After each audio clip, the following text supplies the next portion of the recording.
I need that sports encyclopedia.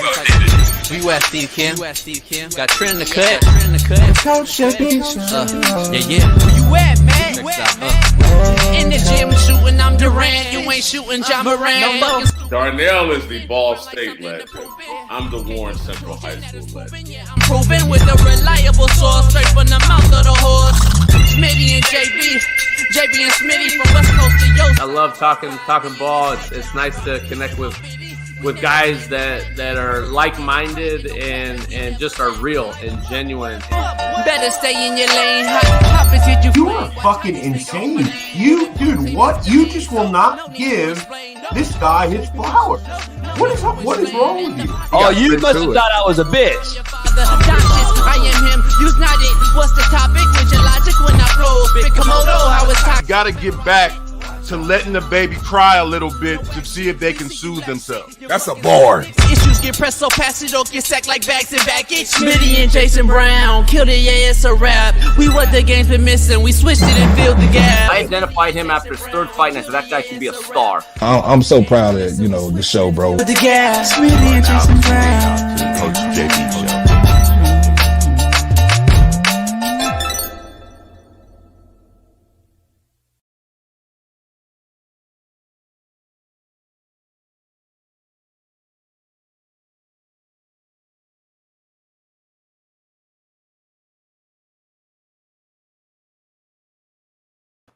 What up? It is Talk That Talk Tuesday, so talk and we will talk back. We are in the building. We got a loaded lineup today. Big Matt McChesney is going to pop in on a special day on a Tuesday to talk Larry Allen, sudden passing. Steve Kim joins us. We're going to talk all things Deontay Wilder. We're going to talk about some Fury, some Mike Tyson talk. We're going to talk it all, short, fat, skinny, tall. Plus, who is the best puncher in boxing right now? We're going to break that down as well. Plus all things real, because we are a real talk show. This is the realest show on planet Earth. Pound that like, subscribe, become a member of our Discord Slap Nation, plus our winnable /slap picks. Head on over there and subscribe to our first down plan today. You can play weekly or monthly with the pros. Winnable.com /slap picks. WINIBLE. This is the realest show on planet Earth, as you already know. We need more members, so pound that like and become a member today. We're trying to get to 50,000 subscribers on this channel by football season. We're 10,000 away, so we need more subscribers and more members. So pound that like, subscribe, and we're about this close to being in the studio, and we'll be there hopefully shortly. Let's get this thing going, man. Pat McAfee yesterday uses his show, in my opinion, for a great purpose. And Bailey, go ahead and play this if you can. I think what we're trying to say is what the WNBA currently has is what we like to describe as a cash cow. There is a superstar. And we're not saying that the players on the court need to act any differently. That's the athletes are going to do what athletes are going to do in any sport. And I think we're all learning that WNBA, that's old school football, baby. That is old school football. But I would like the media people that continue to say, this rookie class. Nah, just call it for what it is. There's one white bitch for the Indiana team who is a superstar. And is it because she stayed in Iowa, put an entire state on her back, took a program from nothing to a multiple-year success story? Is it because she would go on to break the entire points records in the history of the NCAA? Not just the women's record by Kelsey Plum, shout out, but also Pistol Pete Maravich's, the dude's record as well. Is there a chance that people just enjoy watching her play basketball because how electrifying she is, what she did, what she stood for, how she went about going, what she went for? Maybe. But instead... All right, here's my take on it. McAfee uses his show for a great purpose, as he has been his own person since his sudden rise to the top of this so-called media influencer content creatorship we call YouTube and social media. He has done it his way since the beginning, which you cannot do anything but respect. It's his way, whether you like him or don't, or respect him or don't, or think he's cringe or not. I have respect for Pat and the boys, but I have to be honest. Yesterday, seeing him apologize hurt my soul just a bit. Only because I know him enough to know from the time that he did that video until 4 hours later when he apologized on Twitter, he didn't change who he is. And that is the reason that I don't ever apologize. I didn't just change and have a change of heart in a 4 hour span. So him going out and apologizing after he said that about Caitlin Clark threw me for a loop. I know the context because I know real, and real recognizes real. He simply said the word bitch in a manner that meant like bad, like she's a bad motherfucker, or she's a bad mofo, or she's a bad some bitch if you down in the South. He made an ESPN exec quit, and he never apologized to him. He has the right to do what he wants, how he wants. I just wish he would have been like, if you don't get how I meant it, then that's on you. That's a you problem, not a me problem, which he has done since the beginning. This is who he is. Well, I apologize, homie. I'm just asking. I'm just throwing it out there. I just don't want this to set a new precedent and allow these cancel culture vultures to gain more of an upper hand than they already have. Because you give them an inch, they'll take a foot. We're going to dive into it. Larry Allen passes away suddenly, as we mentioned yesterday, as I got that unfortunate call on the show. Big Matt McChesney is going to chime in on a Tuesday just to talk about his stories with Larry. Steve Kim discusses his legacy as well when he calls in, along with the Cowboys and the NFL. And then Emmitt Smith drops an emotional video about Larry as well. We'll break that down. Pat McAfee apologized after saying the word bitch regarding Caitlin Clark, and Angel Reese says WNBA's popularity is about her too. Yet they say they aren't jealous. The Padres now have a player who faces a lifetime ban for betting on baseball. Man, when are you guys going to realize that this shit's happening everywhere? And Rashee Rice takes pictures with Chiefs owner, wives, and daughters on some cringy-ass pictures, if you want to talk about cringe. And some top 5 dead or alive NFL O-linemen and D-linemen, my top 5 of all time, to pay respect to the great late Larry Allen. Plus, Stephen A. Smith gets taken by surprise by Monica McNutt on his own show about promoting women's basketball.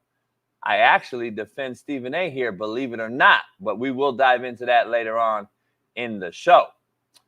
So, before I get going, before we start, my great self-esteemed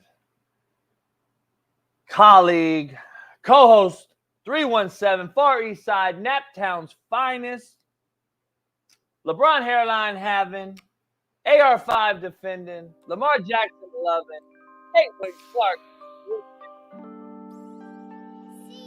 Big Smitty. Welcome, man. Hey. What's going on, y'all, man? What's going on, JB?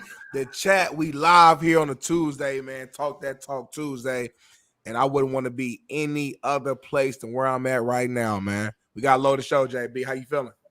Man, I'm good. What's up? What's up, Lucy, Leah, all the females in the house? Let me see. Smitty's intro. What up, Smitty? Yeah, we got a lot to discuss today. Right out the gate, we talked about this yesterday, but I went on and talked about McAfee right out the gate. He apologized after a couple hours after he said, that's a bad white bitch right here. I think people that recognize knows what he meant and how he meant it context-wise. Personally, Smitty, I would have been like, hey, Caitlin, you know what I meant, right, girl? We good, right? We have a relationship, obviously. Yeah, I know what you meant, but all right, cool. That would have sufficed for me, because knowing the person that apparently I offended knows that I didn't offend her and I'm good, that would have been it for me. I would have been like, that's a you problem to not grasp the concept of what I do. He made an apology, Smitty, because you know this space. You're in this space.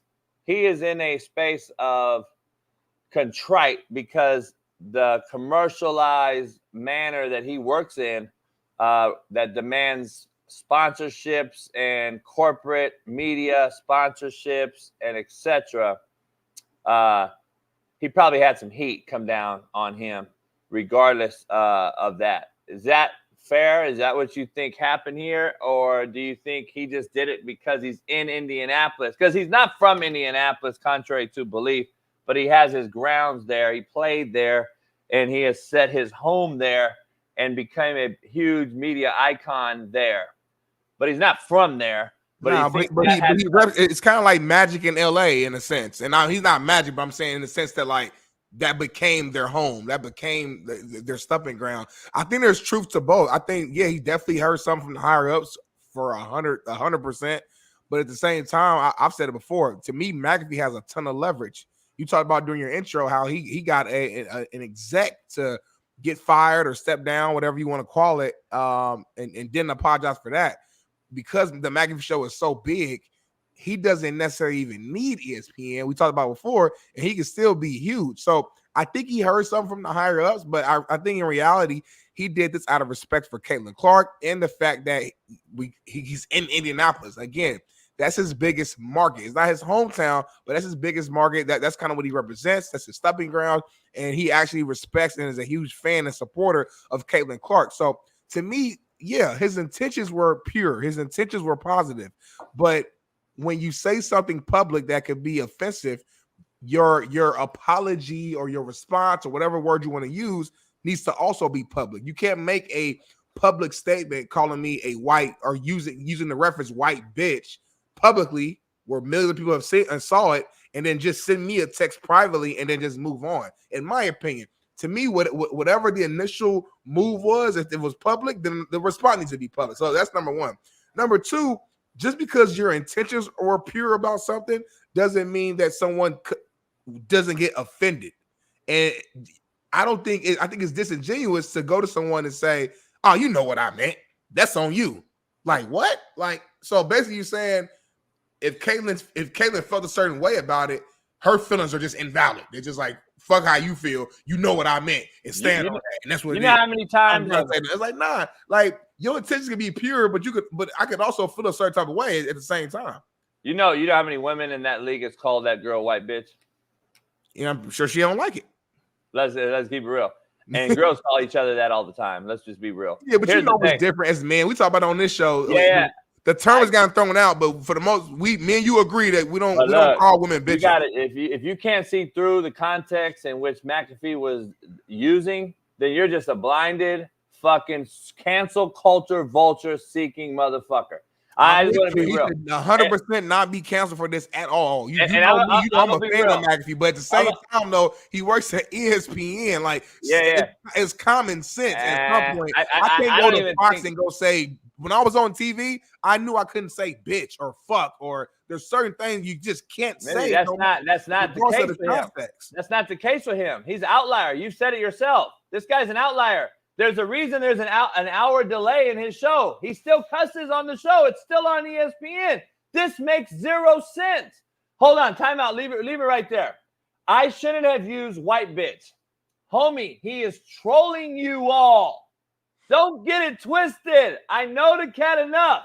He is literally trolling you guys. He didn't apologize like you all think he did. I agree. He apologized for all the fucking cancel culture vultures who really think he apologized to say, yeah, we got McAfee to apologize. Look at what he said. When you apologize, Smitty, sincerely, and you're serious about it. Start off with, I am so sorry. I am with you. I'm with you. No. You don't say the word you use. I used it again. Yeah. The motherfucker used the word again. That's a slap at all you motherfucking dumbasses face out here who really thinks he was apologizing.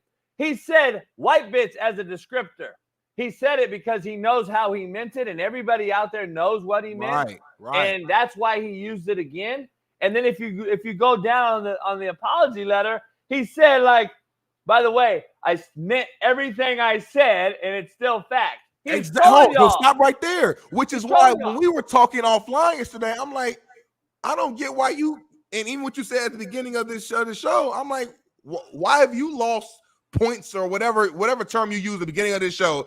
with McAfee. Because I agree with 1,000% what you just said. He's still standing on what he's standing on. He didn't go out here and say, I'm so sorry and sincerely. No, he just was like, hey, it's okay to admit that you're wrong, though. Like, regardless of what the intentions were, us as grown-ups in the space who've been on network TV, worked on network, you came on my former show before, and you did not say one curse word on that. When in any other environment, you cuss every single time, but you know how to shut it off when necessary and shut it back on. I get that he's McAfee, but that don't mean you just go in there and just say like literally whatever the fuck you say. Time out though. I went on your guys' show and respected my homie Marcellus Wiley. Of course. No other reason why. It was his show with Whitlock, and I would not put him in harm's way, just like I wouldn't put you in harm's way. This is McAfee's show, homie. This is my show, homie, with you. I'm not going to hold my tongue on my shit. I'm going to respect you and whoever space I go into as a man to honor my word. On my shit, it goes my way. So and that's what McAfee. Hold on, though. McAfee built his model on doing it his way. Why all of a sudden now is it different? So listen, he didn't lose points to me. I wish he didn't do it for the simple fact that we are now going to set a precedent for every time that he now cusses. Everyone in the cancel culture world is going to think he owes you a fucking apology. No, JB, don't do that. Don't do that. It's the difference between just saying fuck within your rant and call somebody a white bitch. That's like saying, and I'm gonna go there. Fuck it. That's like saying, okay, like if you don't ever draw the line anywhere, then what's stopping somebody? Not even Mac. I'm gonna use another example. I don't want to put him in the same breath. What's stopping somebody from going on there like and talking about a player or something? Said, hey man, Lamar Jackson. If that black nigga, if he go out there and throws 35 touchdowns, he's a fucking beast. That hold on, time out, homie. Like, time out, homie. My intentions were pure. Time out, dog. Hold on, just because your intentions were pure, don't mean you can just say whatever the fuck you want to say. At some point, it's like, hold on now. I hear what you're trying to say, but you can't just say shit because your intentions were pure. You got to draw a line at some point. What do you mean? This already has happened. It's crazy how y'all forget, homie. Hold on, though. Did Paul Pierce not just call Michael Irvin? No. The same shit happened with Chris Broussard. I'm gonna find a clip. The same shit happened with Chris Broussard like 6 months ago. Everybody thought he said nigga on air, and he came and when you really listen to the shit, he was talking fast and said Nick, and then went to the next word. What Paul and Pierce he said say? it fast, and it sounded like he said nigga. I don't know what Paul Pierce said, honestly. He said it. What do you mean? There was no Nick on the show. You hear what you want to hear. There's no Nick on the show. No, you hear what you hear. Now, I already knew about Broussard. I already knew that was not what he said. Paul Pierce, there was no Nick on the stage, homie. It's Michael Irvin and him. I mean, not Michael Irvin, Keyshawn Johnson and him. And your boy. So I don't know. But, like, we can't defend one and not the other. Like, let's keep it real. He said the word, and that's what happened. It slipped up, and that I haven't seen him apologize one time yet. Like, I'm just trying to figure out. We pick and choose who we want to apologize in this space, bro. It's comical to me. I don't know. I'm just throwing it out there. But we got to get to the quote of the day. Totally brought to you by betonline.ag. What up, man? The real Coach JB here for the Coach JB Show with Big Smitty. We got a proud new sponsor, of course, for the second part of the year, and that's BetOnline. Continue to be your number one source for all basketball wagering needs, including pro and college hoops throughout the year. March Madness is here. Join us every Monday and Friday with Jeff Nadu as we will pick them and up-to-minute odds, stats, and trends. You can follow your favorite team's path to the playoffs with in-game live betting, contests, and all the best player props. Experience the world's best wagering platform anytime from your desktop to your mobile device. Head on over to BetOnline today. Become part of the team and remember to use promo code BELIEVE, BLEAV, for 50% off plus welcome bonus on your first deposit. BetOnline, where the game starts. Peace. Yeah. We're back. I don't know if somebody says my audio's not in sync. I don't know why. We'll work on it in the studio. It's wireless. It is what it is. It's wireless. Sound good to me. If it's unwatchable, then go fucking somewhere else. I mean, it's real simple. Like I don't understand. It's real simple. You know what I leave places, Smitty? I don't say nothing. You just leave. I just leave, homie. I don't. You know what, Smitty? I can't be around you, and I can't talk to you anymore. Motherfucker, you just said a bunch of wasted words. I'll just leave. I don't get it. I don't know. We'll see. I got new mics yesterday. Upgraded new mics. These are these are already legit, but it's just I think it's actually what we use software wise. I don't think it's these at all. I hear these all the time on other people's shows and they sound great. And I think it's either they sound great right now. Don't change anything. It's the best these have ever sound on you, in my opinion. Yeah, I don't know. It's wild. Quote of the day brought to you by Bet Online. Let's head right into it.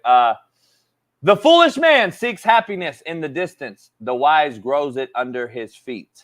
I like that. Stop looking for happiness, dog, in the distance. It's right here, bro. Right here, homie. Grow it right here. I call it organically. I grow it organically. Shit. Because if you can't go to sleep with yourself, Smitty, you is fucked. Like we say in the hood, you be fucked. Contrary to belief, brought to you by Prize Picks. You don't need to waste your time on someone who will only want you around when it fits their needs. Contrary to belief, you don't want to waste your time on someone who only wants you around when it fits their needs. Selfish. They're using you, baby. It's just what it is. Like, you got to understand what it is. If that's the case, then you should move on. If it's not the case, then own it and understand it. Period. Poll question, Smitty. Is Larry Allen the best offensive lineman ever? Big Matt McChesney is going to join us. We're going to talk about it. I've done a top 5 myself. Larry and I have the same exact path. Compton. He went to Compton Centennial High School on the west side of Compton. Then he went JUCO, and he actually went to Butte, same JUCO up north that Aaron Rodgers went to, and that's where his Northern Cali ties come in because that's where he ended up sending his son to De La Salle, one of the best high schools in America for a long, long time, and he coached up there, and he got out of Compton, went up to Butte, and has a whole history, and then he went D2, Sonoma State at the time, who's no longer around. And I'm similar. Compton, JUCO, and I went D1 and couldn't go, just like he went. A clock was cooked back in the day. We didn't get 27 different transfer opportunities. And then I went D2. So there is that is kind of what we went through. And he's definitely, in my opinion, him and Will Shields are the two best guards, in my opinion. And I happen to be around Will Shields in the Chiefs organization. He was an absolute maniac and a monster. Another D2 guy. And that Cowboy O-line, by the way, was loaded with D2 guys. Eric Williams, one of the best tackles ever, was on that same offensive line. Was a Central State Division II player, Central State, Ohio, D2. Larry was Sonoma State. I believe on that line they also had, I think, Tune was on there. Nate Newton. They had a lot of guys on that O line that was unbelievable, but they had some D2 guys. They had a Texas A&M Kingsville guy. D2 at the time was really, really big time. And like 28% of the NFL was D2 for a long, long time. But we're going to break down our top 5 best O linemen and best D linemen, mine, and I'll get Smitty's take on it. I just thought we should do it because of him last minute, and I was like, I didn't get a chance, so I didn't tell Smitty. So we'll just spitball it with Matt, and Steve today. But lineman, though, it's tough for me because I'm a realist. Although he was a great player, my boy, and a Compton legend, and all this stuff, and he just passed away. We often use passings as cursors to make someone the best, or we anoint people the best. And the truth of the matter is, the truth is the truth. I would maybe say he is the top 1 or 2 guards of all time. Lineman, it's hard to do. That's why I like Matt when he says I got to put him in position. Yeah. But line wise, I mean, you got Jonathan Ogden, Munoz. I'd probably go with a tackle, Smitty, just because the tackle was the most paid and he was more dynamic. And he was more of a quarterback protector on the edge. I'd probably, if I had to pick, I'm probably going to go with a tackle in my list first. Yeah. But Larry for sure is in my top 5. I'll tell you right now. Right. At the end of the day, he's one of the greatest. We can all agree on that. Put it like that. And just, me, I was young, obviously, so I always listen to the OGs and stuff like that, and go back and watch the tape. And just for me, I could appreciate somebody who he was so damn strong. Like when I first used to hear the stories, I didn't believe it at first. I'm like, hell no, this dude benched over 700 pounds. Like, ain't no way. And then you start to see videos and you hear more stories. You're like, okay. Then you see how big he is, but then not only is the strength, he's a fucking freak athlete. That famous play of I think it was an interception or something that was thrown. He chases the linebacker down and hawks him. It's like, damn, seeing a guy move at that speed is just phenomenal, man. So as a guy who played, Tank Johnson has the Tank. Our Tank has stories about him as well. Yeah. So does Matt. Matt's going to join us. Matt has a story. Matt got to hang out with him in camp and was his driving buddy every day to practice. And Matt has some stories with him. But shit, man. This is when that Cowboy team was. That's crazy, man. The Cowboy team was loaded up front. Let me tell you. Look at this dude. You know how insane that is? Like, I don't think y'all understand how insane what he just did is. That's, you know what he is, though, right? He's literally like Lenny. He did that and he reminded me of my homeboy Big Ed, who was at his funeral. He reminded me of real humble, just kind of smile, and then it wasn't no big. He's deal. He didn't even want to brag about it. Yeah, he's not doing no crazy shit. That's who he was. That's who he was on the field. That's who he was with his kids. Just a super humble. But when he stepped on that field, that Compton came out. When he left that field, Compton went away. That's just what a lot of linemen that are great, in my opinion, experience being around some of those guys. That's how they are. They were able to turn it on and off. Those were the best, in my opinion. Those are the guys that can control the aggression. Yeah, control it. And I used to call it silence the mechanism. They could silence the mechanism on the field and do them, and then they can silence it when they get into the community. And that's just what he was. So he was the epitome of that. So, we're going to have Matt on for that. And unfortunate news yesterday, far too young at 52 years old. Ridiculous. So it's just unfortunate. Let's dive into something real quick. I want to dive into something. We gave a lot of WNBA talk yesterday. I want to make sure I touch on one thing, because I keep seeing ESPN and these other people talk about there is no jealousy going on. I keep hearing it from Rebecca Lobo and Monica McNutt and all these people. They're trying to now, and this is my twist on this, they're trying to now twist the fact that this girl has made basketball relevant again at the women's level. They're twisting that as if they've always been some uber physical competitive league. And that's what they're doing now. Right. And I'm trying to look through the lines and read through the lines. And your girl, Angel Reese, comes out yesterday and says this. Started from the national championship game, and I've been dealing with this for 2 years now. And understanding, negative things have probably been said about me, but honestly, I'll take that, because look where women's basketball is. People are talking about women's basketball, but you never would think that we'd be talking about women's basketball. People are pulling up to games. We got celebrities coming to games, sold out arenas, just because of one single game.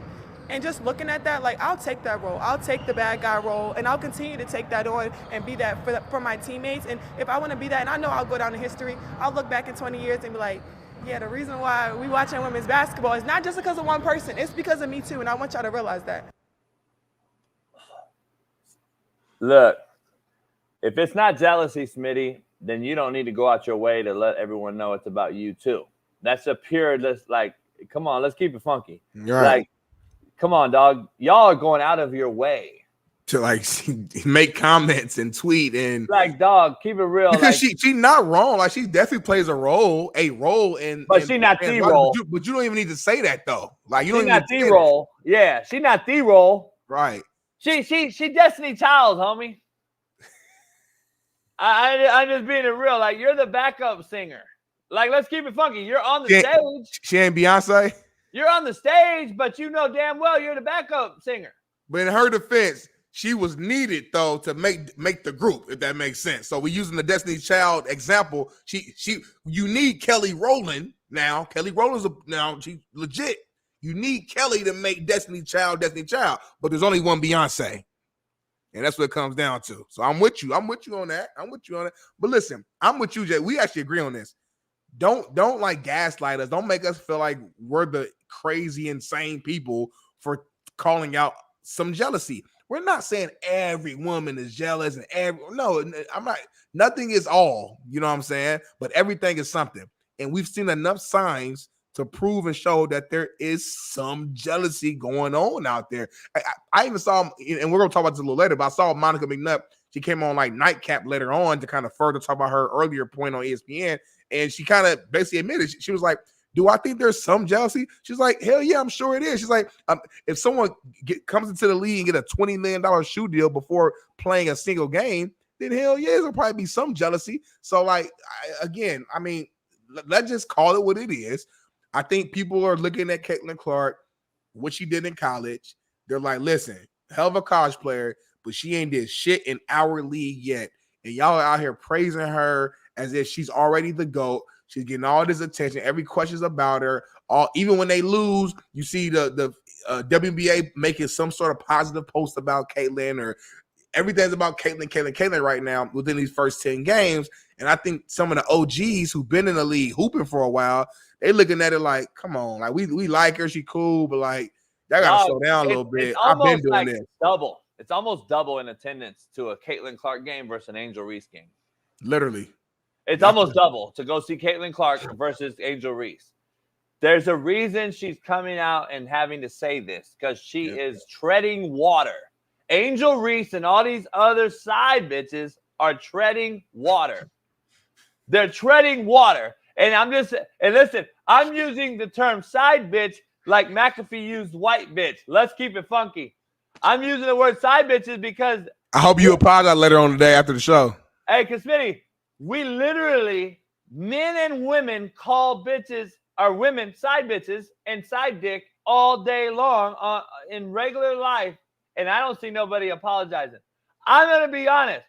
Y'all are the side bitches. And you know it, Angel Reese. You know it, Angel Reese. So let's keep it funky. This white girl has come out and gave y'all life, breath, newfound energy, newfound viewership, new money. Let's keep it funky. You guys are Destiny's Child. She's Beyonce. It is what it is. And I'm telling you right now, Smitty, be careful, dog, because you're going to bite the hand that feeds you, and you don't know all this shit about mental health being used as a crutch and all this stuff. What do we know? What if this broad crumbles? What if Caitlin Clark just says, fuck it, it's too much on me one day? I don't think she will. I'm just saying, like, what are you going to do then? Like, what are you going to do then? Because guess what? Ain't nobody watching it after she leaves. I'm just throwing that out there. It would be a game changer. Okay, so let's stay on this topic. Monica McNutt called out Stephen A on his own show, took him for a loop. Stephen A later did a podcast. He was hot, and I could tell he was hot. But I don't know if you've seen it, but take a look. I saw it. We're talking about them maximizing their great potential. And because we bring that up and talk about what potentially might get in their way, which we do to men all the time, now we got to sit up here and watch every syllable. I resent that, and I'll leave it at that. All right, so let me. I know we got to go to break. Welcome to the world of Look at our Quorum. Molly Quorum. She like being a woman, Stephen A. And how you have to dance about your word choice and you have to please everybody and anybody as you navigate your being. We are talking about the world's greatest. How about being a black man? Being black. Hold on 1 second. Have you? So this is what I'm saying to y'all though, and I know we got to go to break, and we didn't necessarily go there. Maybe we should. There are so many layers in this. Like you, Smitty. I know we got to go to break. Conversation around the way that it's being discussed. When you no. And yes, Shannon, I know y'all are gonna say and Stephen A, I know you just shared that you have talked about the WNBA on your program too. You guys may not have said everybody, but the prevailing sentiment for folks that are just joining the WNBA and following women's sports is unfair to the women of this league, to your point, who have laid the groundwork for Caitlin Clark to come in and now take it to the next level. That's all I'm saying in these conversations. Kennedy Carter's behavior is not indicative of the entire league. We are still talking about competition where you are allowed to get a little extra elbow in if you are competing and you do it within the parameters of the game. The game is physical. Caitlin is helping to grow the league. These women understand that, but she cannot be babied as a rookie. That's all I'm at. All right. Who talks about the WNBA? Who talks about women? Who talk about women's sports more than First Take? Stephen A, respectfully, with your platform, you could have been doing this 3 years ago if you wanted to. Look at Molly and Stephen A face right now. All right, we got to go to you guys. So you know you're my guy, but who does more than Stephen us? A, I'm talking to you. You know you my guy. I'm talking to you about the power that you have. Ain't no my guy. I'm talking to you. Okay. All right, let's, you're my guy, but I'm talking to you. Guys, I really appreciate you my girl, but you've missed a lot of episodes of First Take. You my girl, but Stephen A, 3 years ago, you would not talk about the W at this level. Don't do that. Guys. Nobody was, Monica. Guys, you making Stephen A's point, Monica. Monica, you making please Stephen let A's me point. do my job. Please let me do my job. We've gone for 40 minutes straight. It was a riveting discussion. I have to get in a commercial break. That's how I be. I'm like, JB, it's 6:55. We have to go to the first commercial. It's 6:55. Right. Can I go in on this? Please go in. Do you need an ISO? No. Okay. Whose spot you think I'm taking? So in that group of the 4 people, you said whose spot? You taking Stephen's spot. Stephen A, I think. I'm taking Stephen A's spot on this one. Because I ain't heard it one time the way I'm about to spit it. I haven't heard one time I haven't heard this from anybody yet. Why am I taking Stephen A's side? She said you've had this platform for 3 years and haven't mentioned WNBA like you could have, correct?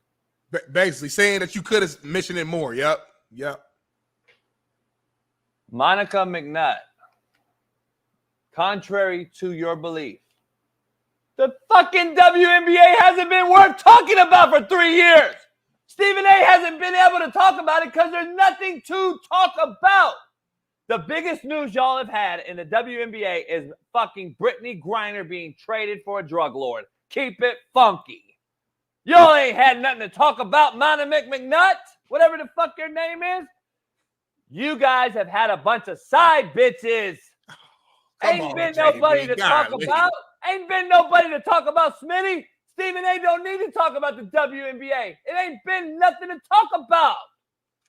Now there's a reason to talk about it. Monica McNutt, I want to know when you talk about it and when you mention the fact that it's this big over the last 3 years. Because I ain't heard nobody talk about it. And now you want to call Stephen A out. It's crazy because I don't defend Stephen A very often, but if I have to, it's right now. Because there ain't been nothing to talk about, Smitty, and there's no denying that. Not to this level. So everybody's talking about it. We're talking about it right now. Everybody's talking about it. So to his defense, there's a reason why we haven't talked about it. And then they didn't let Shannon Sharp chime in at the end there, but that's what I think he was alluding to when he said, Monica, you're making Stephen A's point. Right.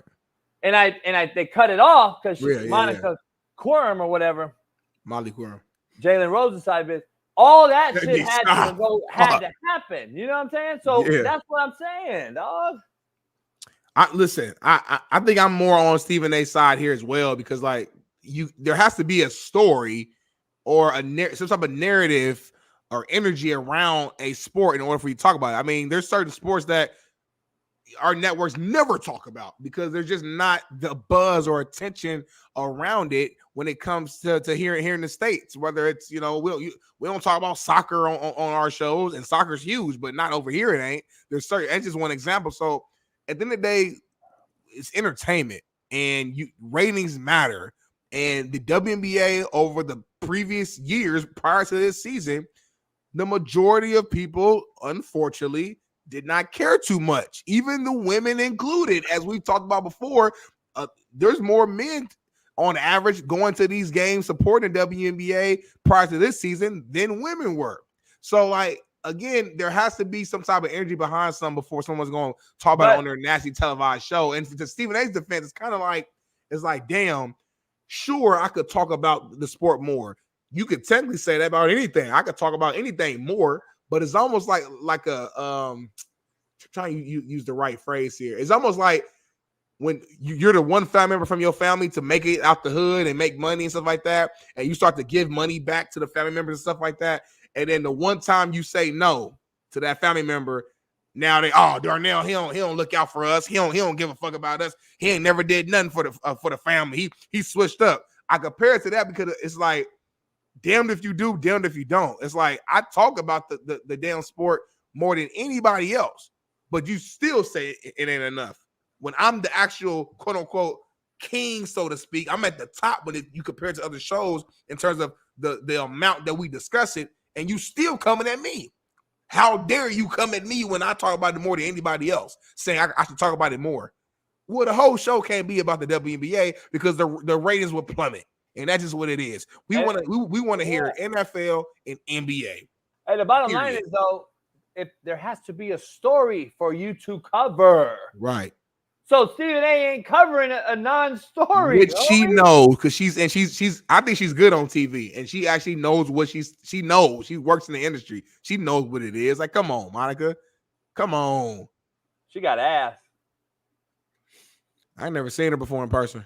Yeah, she got ass. That's all. That's why she's probably on there. Let me ask you. She's good on TV too, JB.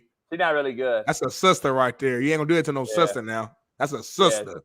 Yeah. With an A at the end. She's not good. She good. Look, she speaks well. She confident. She knows the game, knows the sport. Don't do that to Monica. Now that's a whole other conversation, JB. Don't be a hater. Now we can praise others while still doing our thing. Like I ain't gotta put salt in the lane to clear it. I know we great, and I can still say Juanzito, we got ass like a motherfucker. She got ass. She got wagon. But she ain't shit to look at. It shows the thing right now. Ain't shit to look at though up top.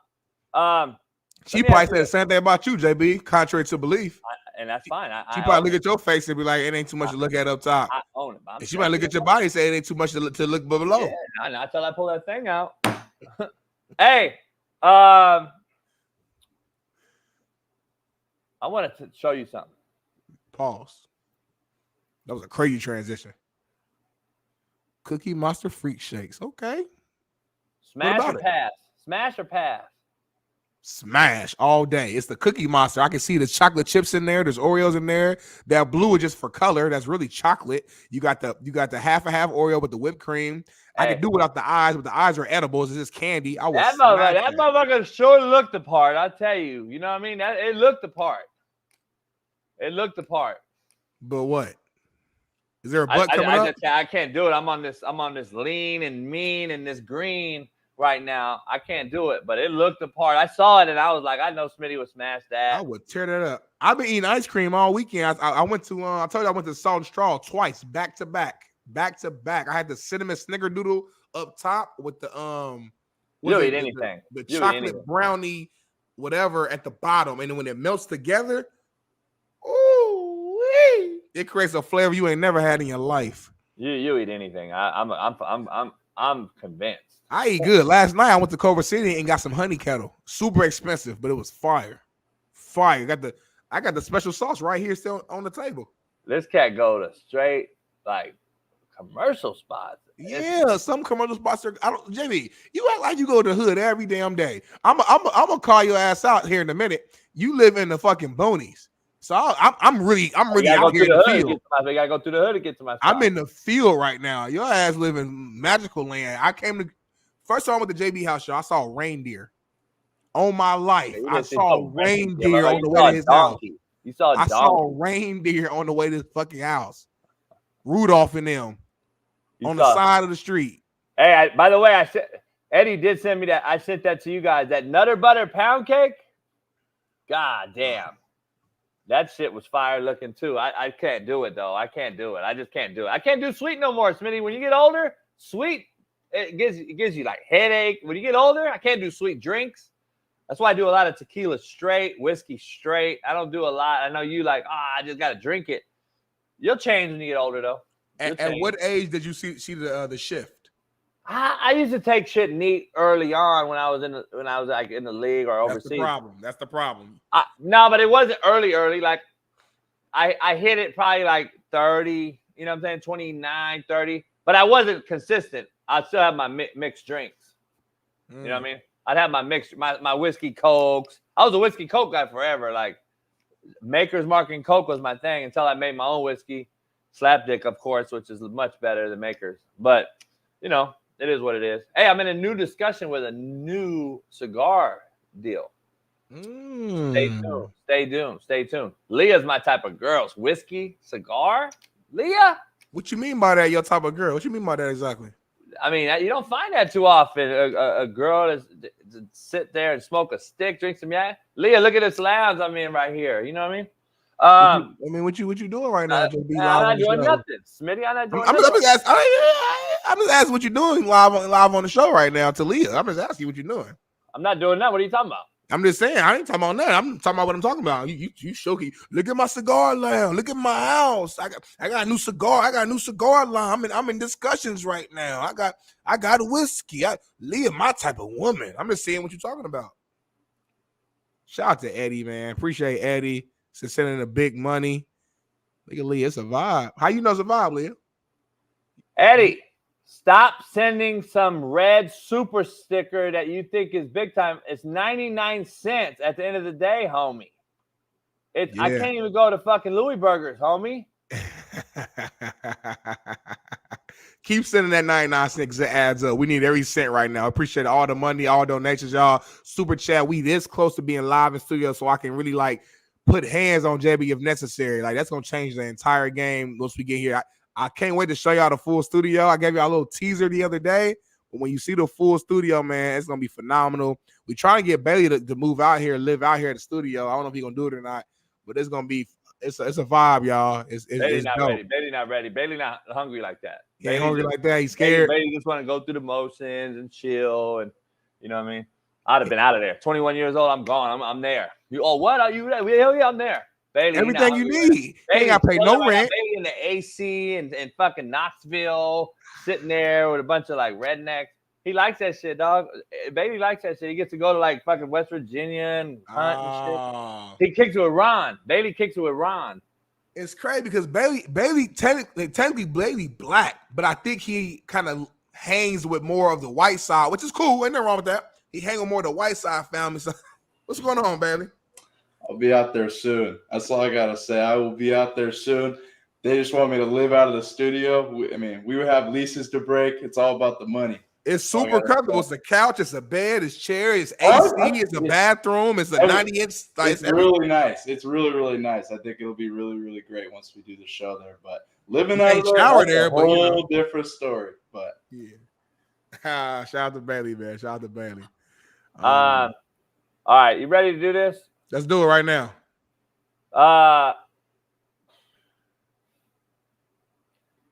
If I put a hypothetical to your dome, yep, and I said the MVP of the NBA Finals will be, and you got to get it right. Go.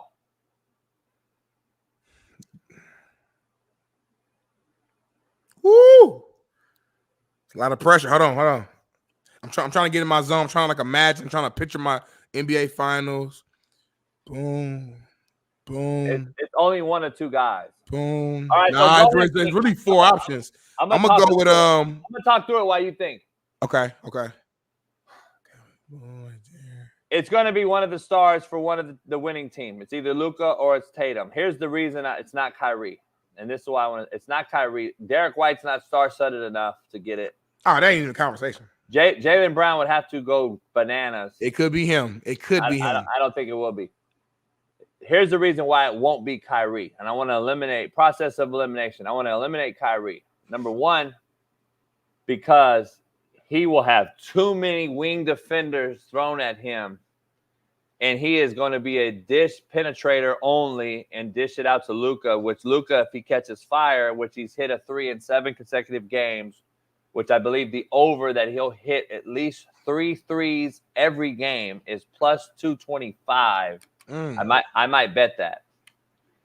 Kyrie has Drew Holiday, one of the best defenders perimeterly.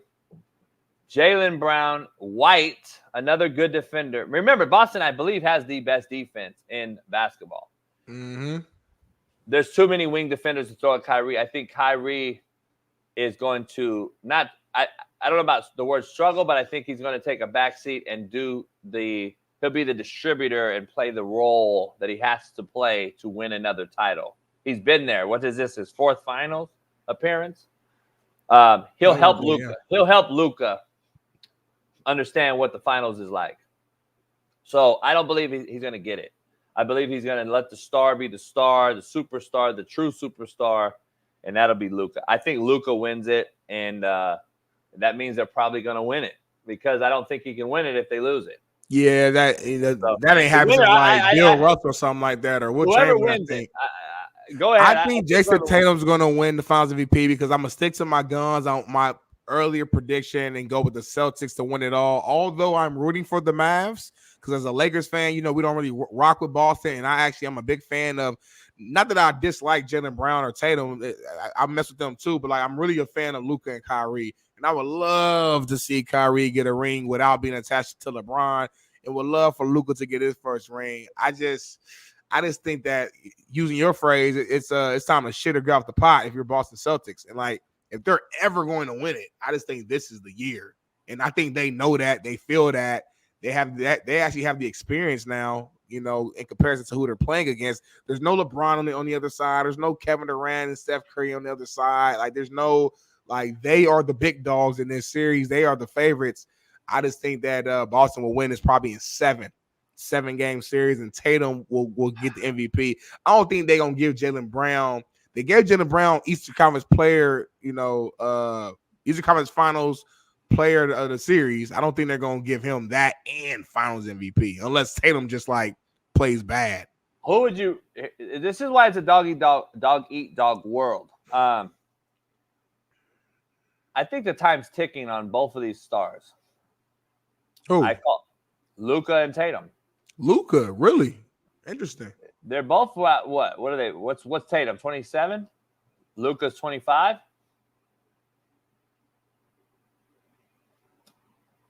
You muted. Luka 25. He got hella time.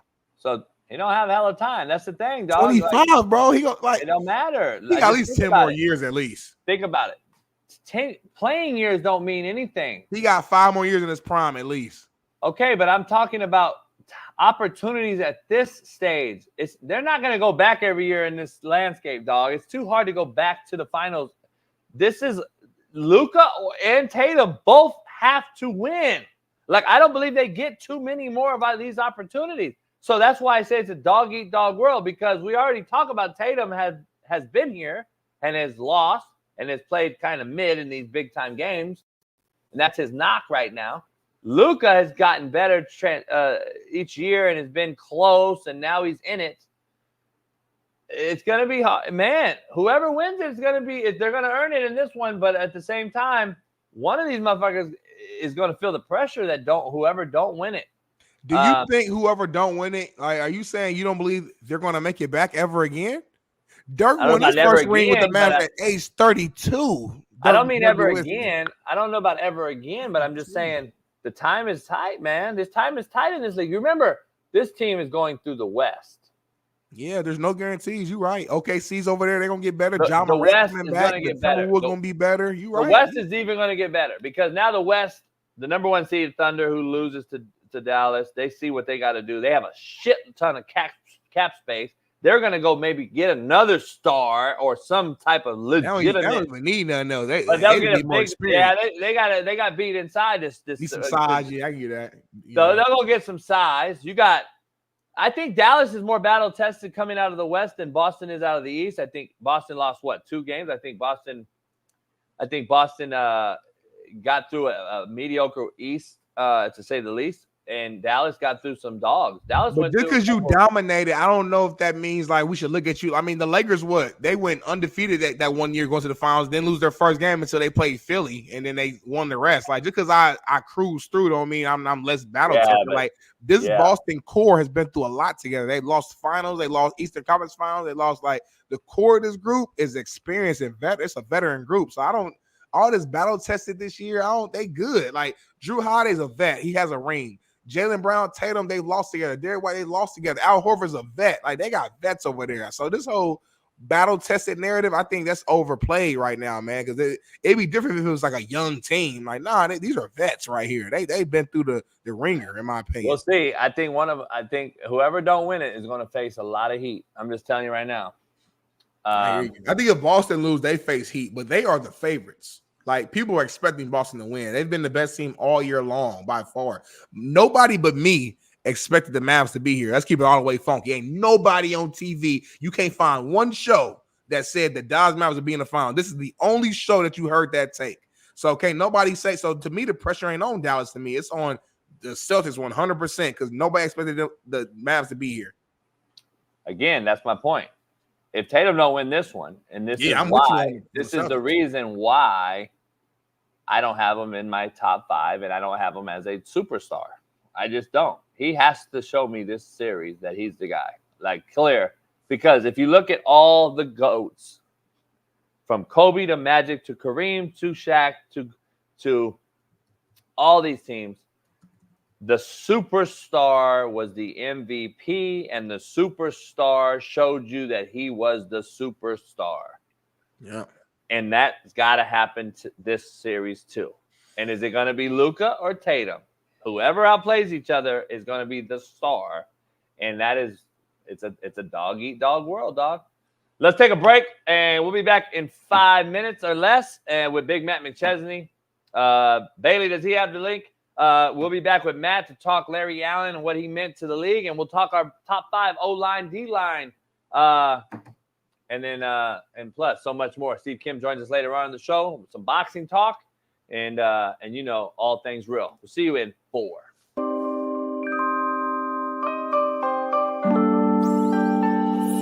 Luka has more points than the entire fucking T-Wolves team in the first quarter, and he starts off like he starts off, and we don't do anything. We don't throw a double at him. We don't close out. We don't put a face in. We don't meet him. If he's shooting from half court, homie, meet him at half court.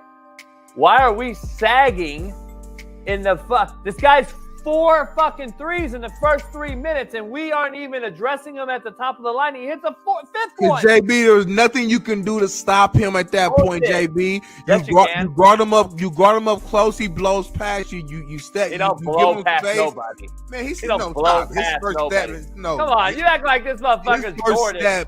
Come on, homie. You act like Luka don't get past people and don't get to the rim. First of all, how about this, Smitty? You don't have to be fast to do that, JB. You play basketball. Don't tell me. Come on, you know more than that, JB. Your first step, your size, your body. Stop. You young cats that played in this and watched this current era, that when there's absolutely zero defense being played, you all think offensively that there's nothing you can do. Back in the day, yeah, you can. Yeah, you can. You know why? Because you didn't see only YouTube videos. You didn't watch great defensive teams that had pride in stopping people. And guess what it's called? Rules were different, JB. They can handshake. You can't do that shit now. You can't do that shit. Don't worry about it. I got you.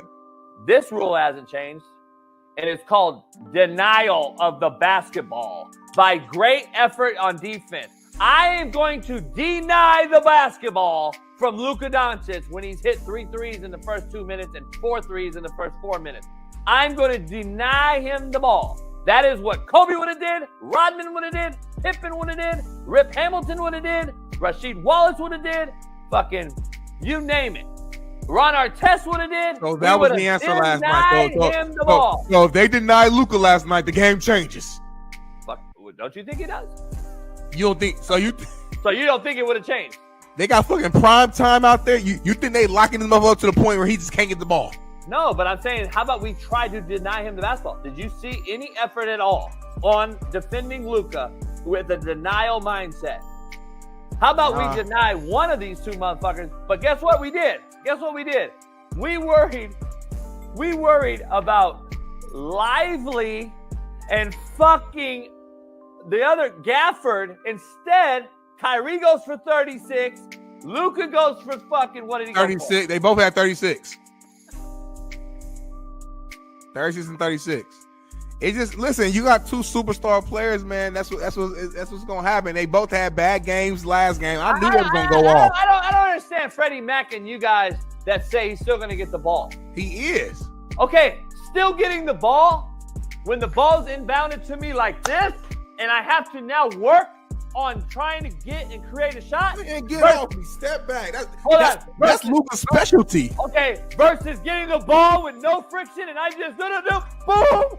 That's a fucking huge difference, homie. If I get the ball and I have nothing but three-point line and rim, it's a lot different than I have a guy denying me and I got to get the ball and now I got to work the post. I got to generate a shot. Guess what it does? It creates more energy for me. I have to expend more energy. How much easier is this catching the ball, nothing in front of me, Snoop, and then, hey, Snoop Dogg, what's up, Snoop? Talk shit. And I get to run back down court. Nah, motherfucker. Deny me the ball. Contrary to your belief, Luka actually likes when he has friction. And I know that sounds so okay, I know but it he's sounds not hitting stupid. 4 threes. I know like that sounds stupid. Luka he scores better when he has a body to be able to use his body to kind of You're literally proving my point, homie. You're literally I think he plays better that way. I'm telling you. But you're telling me that he's going to have 4 threes in the first 3 minutes with a guy denying him in his face, rather than no friction at all. It's coming down straight rim and no effort expended. No energy expended. You're telling me that don't matter. Baby. You're telling me there's no difference. There's no difference. Come on, man. I'm just saying Luka's different, JB. You can blame defense. You can blame coaching. You can say coaches are soft. You can say players are soft. Players don't show effort. It's hard to watch. Say what you want. Some players are just different, and Luka Doncic is that guy. Make great players earn it. That's all I'm telling you. Make great players earn it. They didn't make great player earn it last night. This motherfucker was on rhythm, hitting shots in rhythm. You let him hit 4 in a row without any friction or any change up on defense. It seemed like the T-Wolves had a different game plan every game versus what they did in Denver. They had a different plan, which hurt their defense, and it got worse and worse and worse from the first 2 games in Denver. The first 2 games in Denver was one of the best defensive efforts I've ever seen in the NBA playoff run. That's just crazy.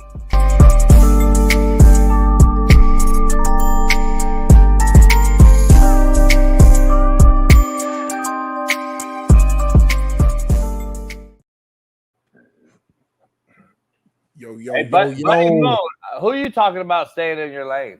Because I just want to be clear. I played basketball with about 7 NBA players all through high school. One guy named Ed O'Bannon, who all the NIL people should be thanking every day. By the way, throw that out there. Andre Miller, don't know if you heard of him. I can keep going down the list, though. Charles O'Bannon, James Cotton, Shea Cotton, Avondre Jones, DeAndre Austin.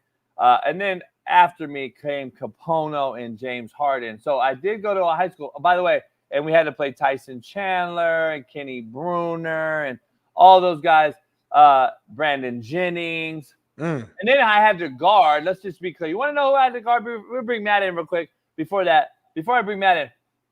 Jason Kidd. This is who we had to play in the high school, just so we're clear. We had to go through Servite. I had to guard Mark Matson. We went through Crossroads. I had to guard Austin Croshier and Baron Davis, both on the same team. Played Muir. I had to guard Jock Vaughn. I fouled out in 6 minutes. We had to go 6 minutes. Damn. Then we played Diamond Bar. I had to guard Keith Van Horn. And then, by the way, we won all the games. And then we went to the state final, and I had to guard Jason Kidd at Alameda. And Jason Kidd gave you that work, I heard too. No, we won. But Jason Kidd gave you that work. Like he didn't give me that work. I didn't play that much. Let's welcome in Big Matt McChesney, 0 to 60 pod on Believe and right here on YouTube. Right after this, Matt will be on the show. Matt, welcome in. We have you on today on a special day to talk about a legend that suddenly passed away yesterday. I got a call on the show, and I was kind of shook. It's a guy I grew up with in my neighborhood who obviously played, and you have some stories with as well.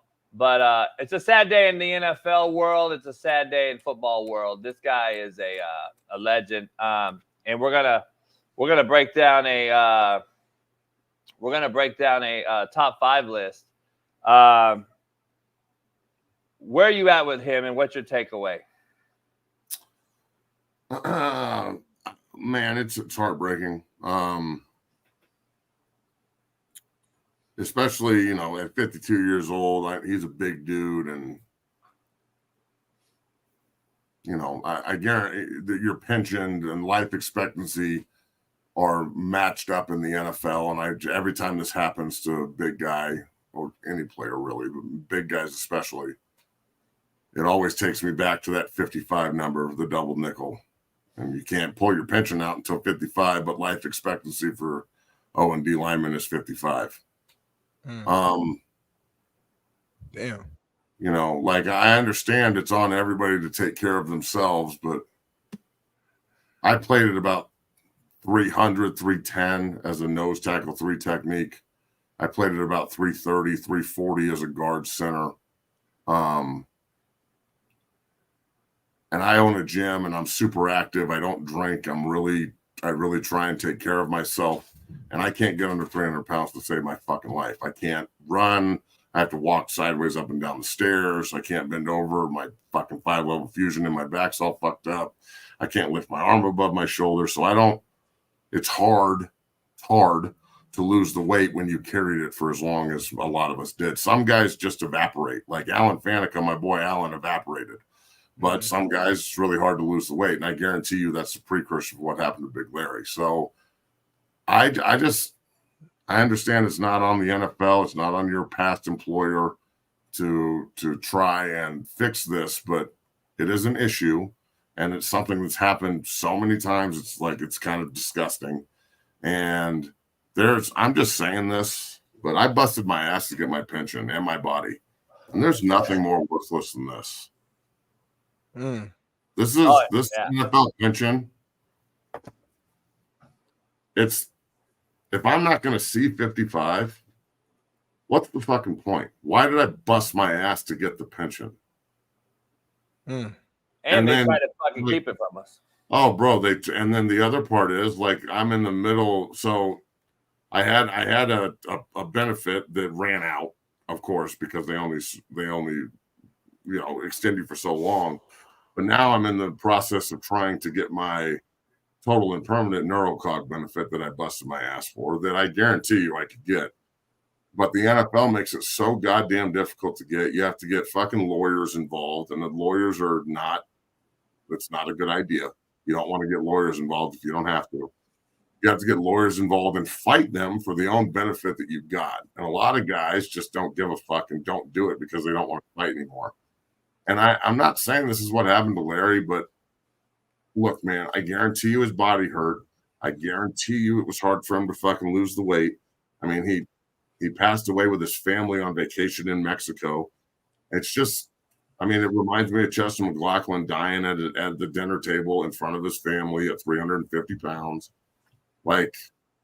I'm 325 today, and I don't feel like I'm that big or whatever, but then I realize that I'm 325 still. So I don't know, man. It really it hit me hard. I know Larry personally, and he's a really good dude, and really for as much of a nasty prick as he was on the other side of the coin, equally as much of a good dude and great man, and just gave back and cared, and took young guys under his wing as a 13, 14-year-old vet, teaching me and my boy Sam Wilder how to do shit. And like, I was on the phone yesterday with a bunch of guys that I played with and a bunch of guys I looked up to, and old heads will know these names a little bit better, but Andre Gerard has played for the Cowboys and is the San Antonio Brahmas O-line coach now, and him and Larry are really tight. So Dre's pretty shook up about this. And then Kevin Gogan, who they didn't play together, but very similar players. Gog's a really big, nasty son of a bitch, played at Washington.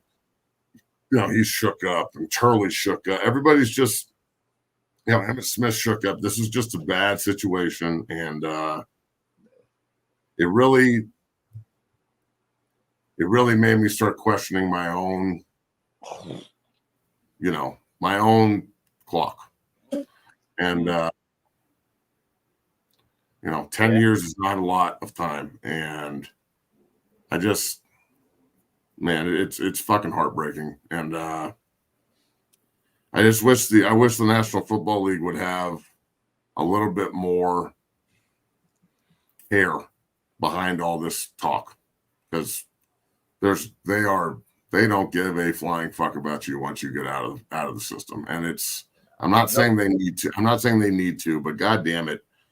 Like there should be more resources for guys to get help. I saw Willie Anderson, who's one of the all-time greats, post this on Twitter that so many big guys have heart and kidney problems when they get done playing and as they get older, because I don't know, how many Toradol shots did you take in college, Smitty? Man, I wanted to take one my last year when I hurt my knee, but I think I was at a time frame where they stopped it. Like when I played, like that. I used to take one. I used to take a Toradol shot and then another shot in the joint like every 3 days. Yeah, and I know, and I had teammates that would be more on that type of almost every day. Like I'd walk in almost every day and be like, "Yo, hit me with Toradol before we go to practice," and they just pop right in the cheek, and you're rolling, and you feel like Superman. And the next day you wake up and you feel like fucking horrible, like you're gonna die, and then you have to go back and do it again. So the vicious cycle of creating drug addicts, functioning drug addicts, because that's what it was. Yeah, it's funny how the National Football League doesn't take any accountability with what happens to their players after their players are done playing for them. No, all you see is a reactive tweet. That's what it is now. Nobody cares. Like I said last night, I was sitting there with Bree watching TV, and I was really shook up about this last night, and I'm equally shook up about it today. It's not getting any better. But it's funny to me that everybody just comes down. If you played, everybody just comes down to a 60-second highlight tape and a goodbye, and that's what it is these days. Oh, yeah. And that's like it is in real life. When your homie dies, when your homeboy dies or somebody, it's a fucking reactive tweet. That's why I always like to be proactive, man. It's just unfortunate. Time is a thief. It goes by too quick. Hope Janelle, his wife and kids, Larry Third, and everybody is allowing their grieving process today. But it's fucked up. It's really terrible. It's too bad. Yeah, it's fucked up. 52 years old. So young. Yeah, we grew up together. He's a couple years older than me, but we all went through the same process. We both grew up in Compton, went D2. He went to Butte up north, got out of Compton. I went to Compton College and stayed home. And then he went D2. He went to Sonoma State, who's no longer playing football, but he went D2. And him and Eric Williams on that same old line, both D2 guys, Sonoma State, Central State, Ohio guy, Eric Williams. And two of the best ever on the same old line were both D2 guys. A lot of D2 guys back then played because of there was not this portal access we have now. And look at it. Look at even Will Shields. Will Shields is another guy I played with, D2 guy. A lot of great D2 Hall of Famers out there, especially up front. But to your point, I talked to Kyle the other day, Turley. We talk a lot. He wants to coach with me if I ever coached again. He's a guy from right here where I'm at. He's actually from this Inland Empire area. He was talking about this in specific, though. When you gain all that weight to play, to make sure that you can fend off 300-pound guys bull rushing you every day, and then you suddenly retire and lose that mass weight to think you're healthy, actually hurts the lungs, the heart, the kidneys. And that's why maybe it's not a bad thing for you. Maybe you can hold that weight well because it looks good on you. And maybe if you lost all that weight, you might have a problem. I mean, that's just what I've seen. Look at all the people that have lost all that sudden weight to be on ESPN or something as a former lineman who have actually had major issues. And I don't think the body can just lose all that weight right away. And it's just, it's hard. It's cold. hard. Yeah. Cold, not cold turkey for sure. I'll say that. I wish that the NFL had a player hospital, like a place where you could just go and they would just help you. Like there's so many guys that for 20 years, I walked into the training room in college with the NFL and said, I have a problem, help me. And they would help me immediately. And now I have to go beg some fucking doctor that doesn't know me and just thinks I'm in there trying to like score pills off of him or some shit, because that's what 99% of people are doing. Instead of getting help, I have to go beg. And I don't trust doctors at all. And I'd rather be in pain and miserable than have to go listen to some smug fuck tell me that he cares and that he wants to help me. And that requires him cutting me open and feeding me more morphine. So this system is, it makes me question everything, bro. Why I'm sending guys down the same road? Like, is it really worth it? I don't know the answer to these questions, and I'm really struggling with it bad. And I have this. I don't know. I don't know, man. Football, and everything that comes with it. It's awesome, and it's a fantastic sport, but it sure does take a lot from you. It doesn't give a lot back. Money's one thing, guy. I'm not talking about money. I'm not. Yeah, that's not what I'm talking about. Yeah, I'm with you, man. It really makes you think, though, too. Like, one of my homies, like, we had like a birthday dinner last weekend. He flew down from the Bay Area, and he was kind of reflecting just on like, another year of growth and what he's learned and all that type of stuff. And he's someone who lost his father at a young age, and he was saying how like his father was one of like the hardest workers he's ever seen, and he's every day just busting his ass, working 2 jobs, doing all this and that, and didn't even get a chance to live to like really see the quote unquote fruits of his labor, so to speak, if that makes sense. And it's just, he was kind of just saying that like for him, and like although we all have goals and we want to continue to work towards the future and things like that, as you should, you really have to be able to take the time to appreciate the now and what's right in front of you right now. Because as big of a cliche as it is that, tomorrow's not promised, I know it's a cliche, but it's really facts though. It's really true. I think we wake up every day and just assume we're going to continue to wake up, because that's just, there's no reason to just assume you're going to not wake up, of course. But at the same time, that's real fucking life. We've all had different experiences, whether it's friends, family, peers, what have you, where just random shit happens. Like this man, Larry Allen, was with his family on vacation in Mexico. There's no way in hell he had any thought of anything happening to him, obviously. And then boom. So I don't know. For me, it's more just like I don't know if a wake-up call is the right phrase, but just like, man, just a chance to just like really reflect on, as much as I have goals and certain things that I want, and I might not be satisfied fully where I'm at today and all this bullshit. At the end of the day, man, like I'm just happy to be here talking to y'all right now in this present moment and be able to say I'm blessed to be here. And I think we got to try to, it's hard, but try to get back to just appreciating the now and stop worrying about what's tomorrow so much. Yeah, but Matt, this is who you are. This is who I am. This is who we are. This is like, I don't know if we could change what we are, who we are. I think that was our DNA, genetic makeup. I think that was our genetic makeup, and I think we live that way, and it is what it is. I don't know if we'll change it. You're coaching your son now, similar path, same path that we went down. Are you now questioning that? Is that what you're saying, or no? Of course I question it. I question it every day. I question it with every kid that walks in here, every single one of them. I tell the parents there's 1,000% injury risk. You're going to get hurt. They don't give a fuck about you. Stop acting like this is all just like some big fucking group of people that have your back for the rest of your life. They don't. And it's way worse now than it was. I'm glad I played when I played. For as fucking archaic and, you know, cavemanish as it was, at least you did have a family behind you and you did have people that supported you. Now it's just like, if you don't fucking click immediately, they'll just cut you and put you in the transfer portal. So, you know. Well, I want to transition to something more positive because you have a story about Larry. In wake of his passing suddenly and sudden passing, you also have a story that you've told on this show that is classic. Take a listen. Larry Allen's okay, this fucking story is a classic. So it's after my rookie year. I'm out in San Francisco visiting my boy Sam Wilder, who plays for the Niners. Larry Allen plays for the Niners at the end of his career. We're at his fucking massive house, wherever the fuck it was. And we're partying our ass off, and it was really fun. And it was like a costume party, right? So I can't even remember what I was dressed up as, but like Sam's dressed up as a woodsman, and Larry's like a fucking, I don't know what he was dressed up as, but it was pretty funny. And it's like 3 a.m, and we walk out, and he's like, "Hey, come with me." And I'm like, "Cool, man. Let's go, Larry." So we walk out to this barn. Fuck.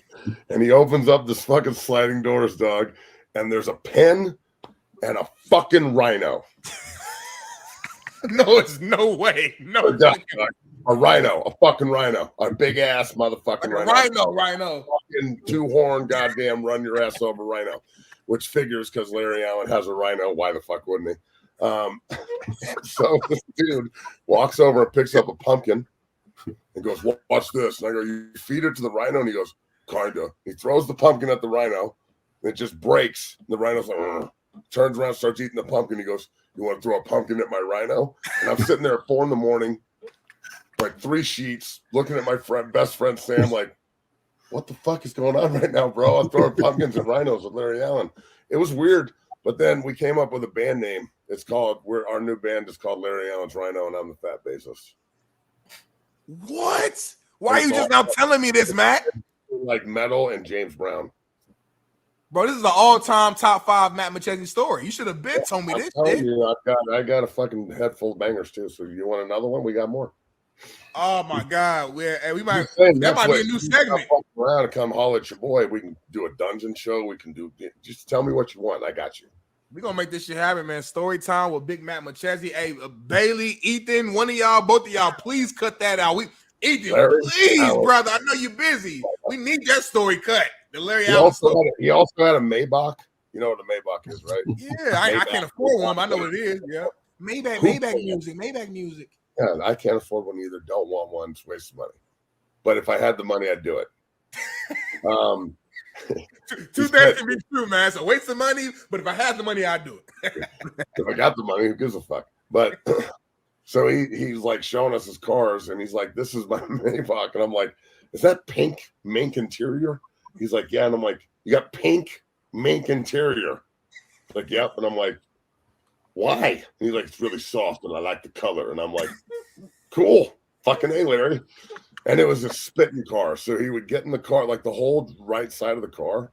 Yeah, was just the entire floorboard was covered in chew spit. And I'd be like, "What, Larry? What are you doing?" And he'd be like, "Well, I take this car to camp, and I drive it from the hotel to the facility, and I don't have a cup, so I just spit in the passenger seat." And I'm like, "God, you are just a fucking savage with way too much money, dog." Imagine. That's an Love you, Larry. great.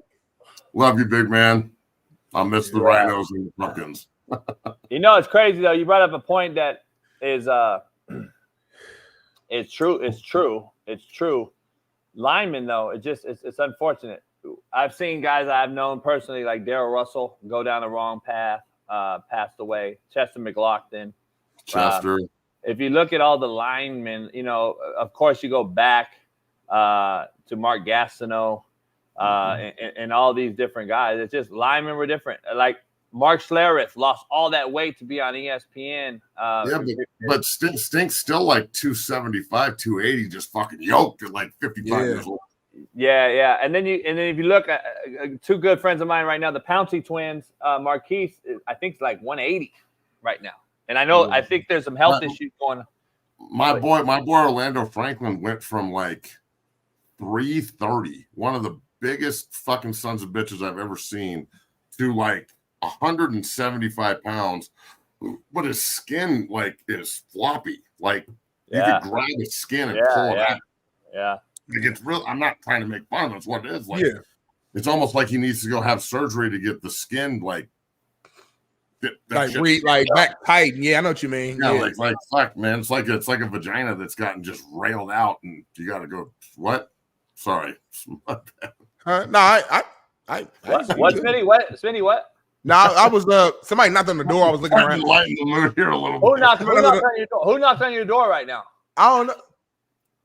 I think we good. I must have heard something. Jeff Saturday lost a lot of. He was never super duper big. He lost a lot of weight too, though. Who knocked on your door? Peter North?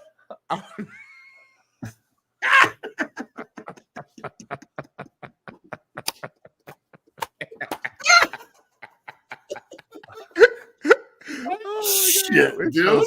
But look, there's just certain guys that you're not gonna like, even if you lose weight, bro. So look, I lose 45 pounds and I'm still 285. That's fucking crazy. Yeah, I mean, my big. I'm 265. I'm not a small motherfucker. I'm 265, and I'm only 5'11" though. So you got to put it together. Matt, Matt, you what 6'3"? Yeah, but I'm 6'4" ish, like right above 6'4". So let's call it 6'5", just for shits and giggles. 6'5", 320, 5'11", 265. I mean, fuck, it's kind of. I'm 6'3", buck 80, buck 80, buck 95. Yeah, right. I've lost. You a little motherfucker. I've lost 14 pounds in the last 3 weeks, so I'm down to 275. But JB, you can lose your weight like this. All your weight is all fucking like alcohol and bullshit. Like titties. Yeah, that's easy weight. Titties are getting there. Titties are nice right now. They're actually nice. You got the type of fat, JB, that if you just work out hard for 1 week, you'll lose 20 fucking pounds. Like your shit is all fucking bullshit, flabby fat weight. Me and Matt, look at Matt. He's yoked. Matt is muscle, lean, weight room. Your shit just all fucking flabby, loosey goosey, grape jelly, strawberry jelly. Just you can burn that shit in a week if you take it seriously. You got me fucked up. I'm athletic.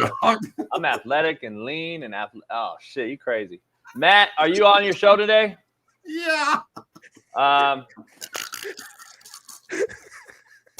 Hey. Go watch Matt's show after this. Go watch Matt's show after this. I love it, man. Coach, you got to get him off of you, dog. Fuck. Not worried about him. I had to, man. I hate them red jerseys, man. Them red jerseys give me the fucking highs. I had to do it. Sorry. Hey, Matt, make sure you guys head over and watch Matt's show. You got anybody on today? Nah, man, just me. Shout out to Big Man and keep your head up, and we'll see you tomorrow. Yes, sir. You guys have a good day. All right, peace. You too. All right, from one legend to another, we got the Korean Coach Sale, the Crouching Tiger Hidden Gems. Steve Kim joining us. Steve, what's up, brother? What's going on, Steve? You're muted. Sound good. You hear him? Nah. You just be talking. I got to play it off. No, sir. You probably got to reboot it. I got to reboot it like last time. Yeah, reboot it. I like the hair, Steve. I like the hair. Listen, that's one thing. That's why I chuckled. Every time Steve joins our show now, his hair is slightly different. Have you noticed that? Oh yeah, it's getting like he wants it all grayed out. Yeah, I like that. I mean, the ladies like the gray. He should get it like faded down there and like get it like, you know what I mean, like on some taper and line. I think he could pull it off. I think he is. I think he has. Like Jeremy Lin. Damn. No. Nah, I'm sorry, Steve. Fuck. Let me see. It's not our end, is it? Nah. It can't be our end. We just had Matt on. I can hear you. You can hear me. We can hear each other. What's that character on your let me see. That character, he looks familiar on your shirt. Is that that's that Gizmo. old cartoon? Gizmo. That's Gremlins. The Gremlins. I'm sorry. Yeah, the Gremlins. Okay, I knew I wasn't tripping. I ain't seen the Gremlins in so long. Yeah, he may need to switch it in StreamYard. I don't know. Anyway, while we waiting on him, though, man, one that's got to be an all-time story. That was the day where you had a flat tire, allegedly, and I had to host the whole show by myself, no guests. Matt came on. That's it. I did the rest of the 2.5 hours by myself. You know, that's what I do. You had a flat tire, so. But that was one. It's funny, like the day you leave, the show got kind of an all-time great moment. Like, I don't know if that was by accident, by design. I don't know, but it's kind of funny how things happen that way. So you there? Can you hear me? Yeah. Yep. All right. So obviously this old mic doesn't work, so I just have to not use the mic. So what's going on, fellas? What's up, brother? How you doing? Good, real good. Hey, I like the hair. It's coming in. It's gonna take another month.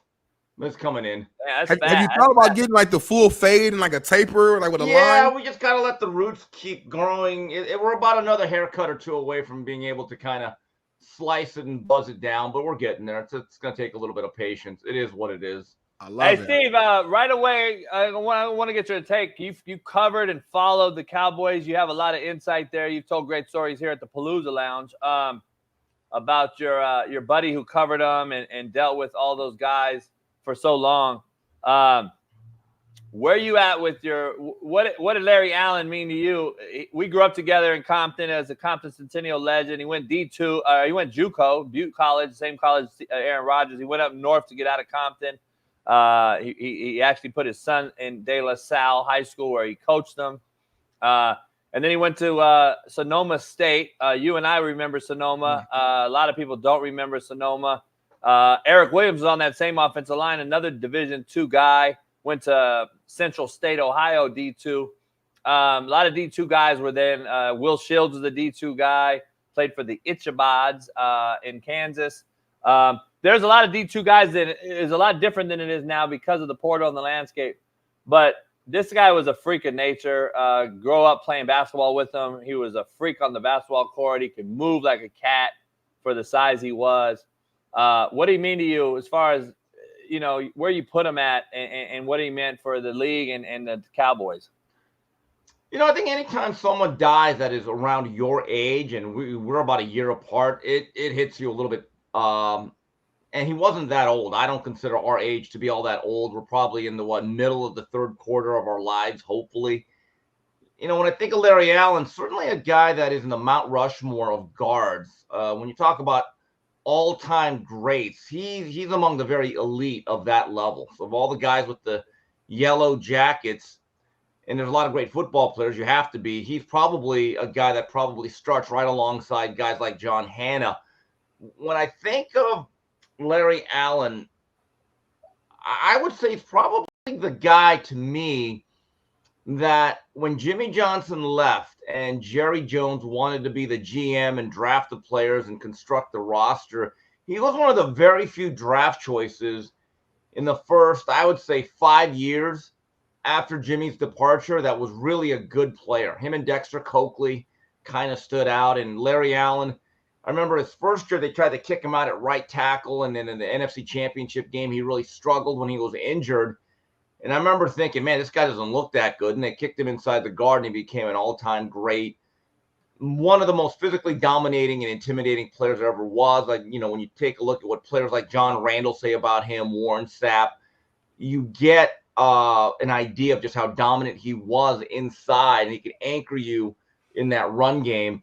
But I was stunned, and it just goes to show you with the football players, there's a residual effect to how this game impacts you years down the line. And generally, the healthiest players that are able to live, I'd say, good, solid, functioning lives way after they're done playing, if you play on the front line, and if you were really, really big, you have to lose a lot of weight. There seems to be a correlation. I've seen a lot of ex-players that no longer look the way they did. And the ones that lose a lot of weight seem to live a little bit more easily than the guys that don't. So, I mean, again, I am interested to see what the autopsy reads on Mr. Allen. Matt came on and it was emotional about it too, because he mentioned the exact thing you just did. When you lose that weight, I've seen too many guys that have gone from 350 to 250 seemingly overnight to be on TV or what have you, and suddenly pass away. I mean, you see a lot of these linemen that from Chester McLaughlin to Darrell Russell to Mark Gastineau. We know what there was other reasons that assisted in those deaths, but at the same time, it seems to be a lot of big body guys that pass more often than the skill player, I guess. So, and it's a lot of diet involved and all that stuff. And Matt was reflecting on that as well. Breaking news, real quick, while Steve's on. Bailey, can't wait to hear this one. Where's Bailey at with the news? Okay, so we heard rumors that the MLB was about to ban this player for life. That has actually happened now.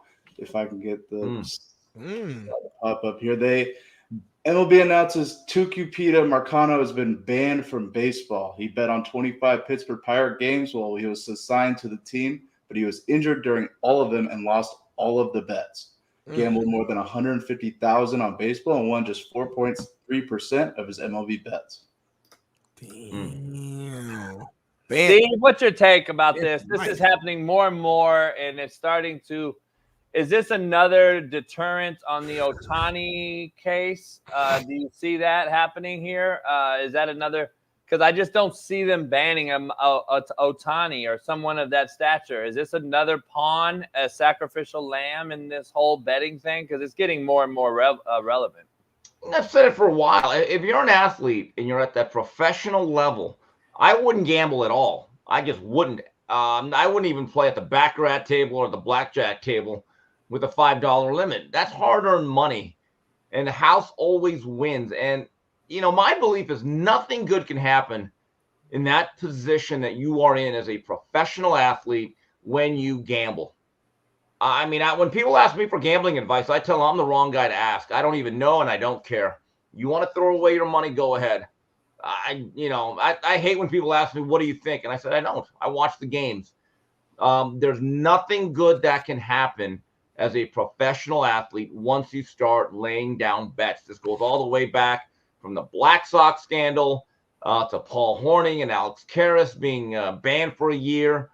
You had point shaving at Arizona State with Headache Smith, Boston College. And now, once you open the door with this online stuff, and I don't think there's any stopping it yet, the NBA basketball player that ran into some issues. Again, my advice would be put your money in a Roth IRA. Or put down some money for some land. You want to create generational wealth. Instead of playing a 5-team parlay, start buying some property. That'd be my best advice. It'd be the only advice I'd give. Yeah, this segment is sponsored by Bet Online and Prize Picks. By the way, JB, go ahead. And Winnable and fucking Better. All the sponsors we have. Steve, you and Mario have a show that's gaining traction. I see it every day. It's getting bigger and bigger in a quick way. Three knockdown rule. How's that going? And are you trying to take that to a bigger platform, or are you good where it's at? Yeah, I mean, look, we want to be independent. We don't want we want to make money. And we were at UFC Fight Pass. They made a decision to move on without us, and we certainly thank them for their association they had with us, but it also gives us more freedom in terms of sponsors and doing what we want. Here's the thing. Independence is big with me. I don't ever really want to work for a corporate conglomerate where they're going to put handcuffs on you. I want to be able to say what I want to say. I think there's too many shows in general, not just boxing, gentlemen, where you have to really couch your feelings and what you say because this fighter's associated with us or this promoter has an output deal with us in terms of content. So you can't be honest. And I want to be in a situation where we're as independent as possible, where when I say something, you could say, that's what Steve Kemp thinks. We may hate it. We may love it. We may agree or disagree. But Steve is actually saying something that he truly believes. And you can hate it. It doesn't matter. I have thick skin. I can take it. And that's really what it is. And so it gives us great freedom. Now, it also gives you some liability in a sense that, hey, you got to go out there and make this show work. So we're always on the hunt for sponsors because we do this for money. This is not a hobby for me, but we have great fun at it. And this week's show, I don't want to jinx it, but we're going to have hopefully a very, very, very special in-studio guest. But I don't want to jinx it just yet. That's a hell of a cliffhanger. That's why Make we sure y'all didn't tune in. Right. So, Darnell, that's why we did not tape yesterday. We had to kind of specifically wait till Tuesday. Ooh, man. Well, Yeah. fingers crossed. I'm hoping y'all. So that could be today. You're saying we are scheduled to tape today. Yes, and it was the only day. It was the day it had to work. And basically, you get Mario 1 day a week. We could never be a daily show. I don't even want to do a daily show. So with Mario, you basically get about maybe 75 to 90 minutes at most. So every week, you got to come up with something. There are certain shows. Now, look, here's the thing. You know this. When you do a show of this nature, regardless if it's boxing, general sports, or football, basketball, the more times you go per week, the better. So if you do a daily show, the algorithm's going to help you, the regularity, you develop an audience. Look, we don't have that luxury. Mario's extremely busy. I get 1 day a week. So that's why when people try to pitch guests, I tell guys, hey, look, that's not going to work this week because quite frankly, I get 1 day a week. Right. I waste a slot. I can't waste any time. I can't even waste 20 minutes on the show because it's not like I get another show tomorrow and then the next day. Right. So this particular day, we're crossing our fingers. It'll be part of a larger interview that Mario will be doing on his NBC show, and then we're going to continue it on the 3 knockdown rule, and that's all I'm going to say. Ooh, hey. I can't wait. You got wait. me excited now. I'm going to be Hopefully refreshing my timeline like constantly all throughout the day to see if y'all drop something. Hopefully it happens. Talking about boxing, that's a perfect transition though, right, JB? Yeah, I want to ask him one. I want to get his take on his segue on what he was just talking about, though. What's your take on the McAfee apology and the white bits term that he used on Caitlin? I know what he meant. I know what he meant. The context. You know what he meant. Smitty knows what he meant. Then he trolled an apology. It seems he's doing it his way. I kind of wish he didn't apologize, even though it was a troll apology, because I think he set a precedent for the cancel culture vultures to come back later and say, oh, you need to apologize for this now, and you need to apologize for that. He did it his way for so long. I just wish he would have just said the same, just stuck with it and been himself. But that goes to your take on, and you don't want to work for corporate America because of this type of backlash. What's your take on this whole thing? I just think, look, everyone knows why he said that term WB is because someone used it against Caitlin Clark. It's obviously trying to mock that whole thing. And can we be honest about it? That term WB has probably been used 1,000 times in locker rooms prior to playing the Indiana Fever. We're going to hit that white B. Let's just be honest about it. He obviously said it kind of jokingly in a way to mock the rest of the league, which to me does not understand. Thomas Sowell calls it the philosophy of grievance, and we're seeing a very example of it. So I personally would not have apologized because obviously he was not using it as a derogatory term. It was his way of saying my ninja in a way. And so, that's what Smitty and I were talking about, because I told Smitty the same thing. I was like, they're calling her this all day long. Right. He knew that, and that's why he came out there and said it, and then he kind of trolled his apology in the same way. He did it to an ESPN exec and didn't apologize, and that guy ended up leaving later. And it seems like Pat's in control there of what's going on. He's going to break some bigger news, Smitty. I don't know if you've heard, but McAfee's going to come out with some new news this week, I think, on something else he's doing. So I don't know if that's him leaving ESPN and doing something again solo. I don't know what it is, but he's got some big news in the works. I'm curious to see what he ends up doing next. He seems to hit the right buttons at the right time every time so far since he started his huge deal. So I wouldn't be surprised, though, Steve, if he did leave. Well, he's going to leave some money on the table. So is he willing to do that? But of course, I could, you can make the argument: is he leaving money on the table now? And what is the price of freedom of speech and not being shackled in any way in terms of what you state? look, everyone should have known what they were getting into. Pat McAfee should have known what he was getting into with ESPN. ESPN should have known what was the nature of the Pat McAfee show. You know, the interesting thing is that Pat McAfee is basically getting criticized for, in essence, praising this young lady. I want to call her the WB. And then other people, I think, are being intellectually dishonest in defending what is happening to her. And me and Whitlock are going to talk about this later today on the Tuesday Fearless.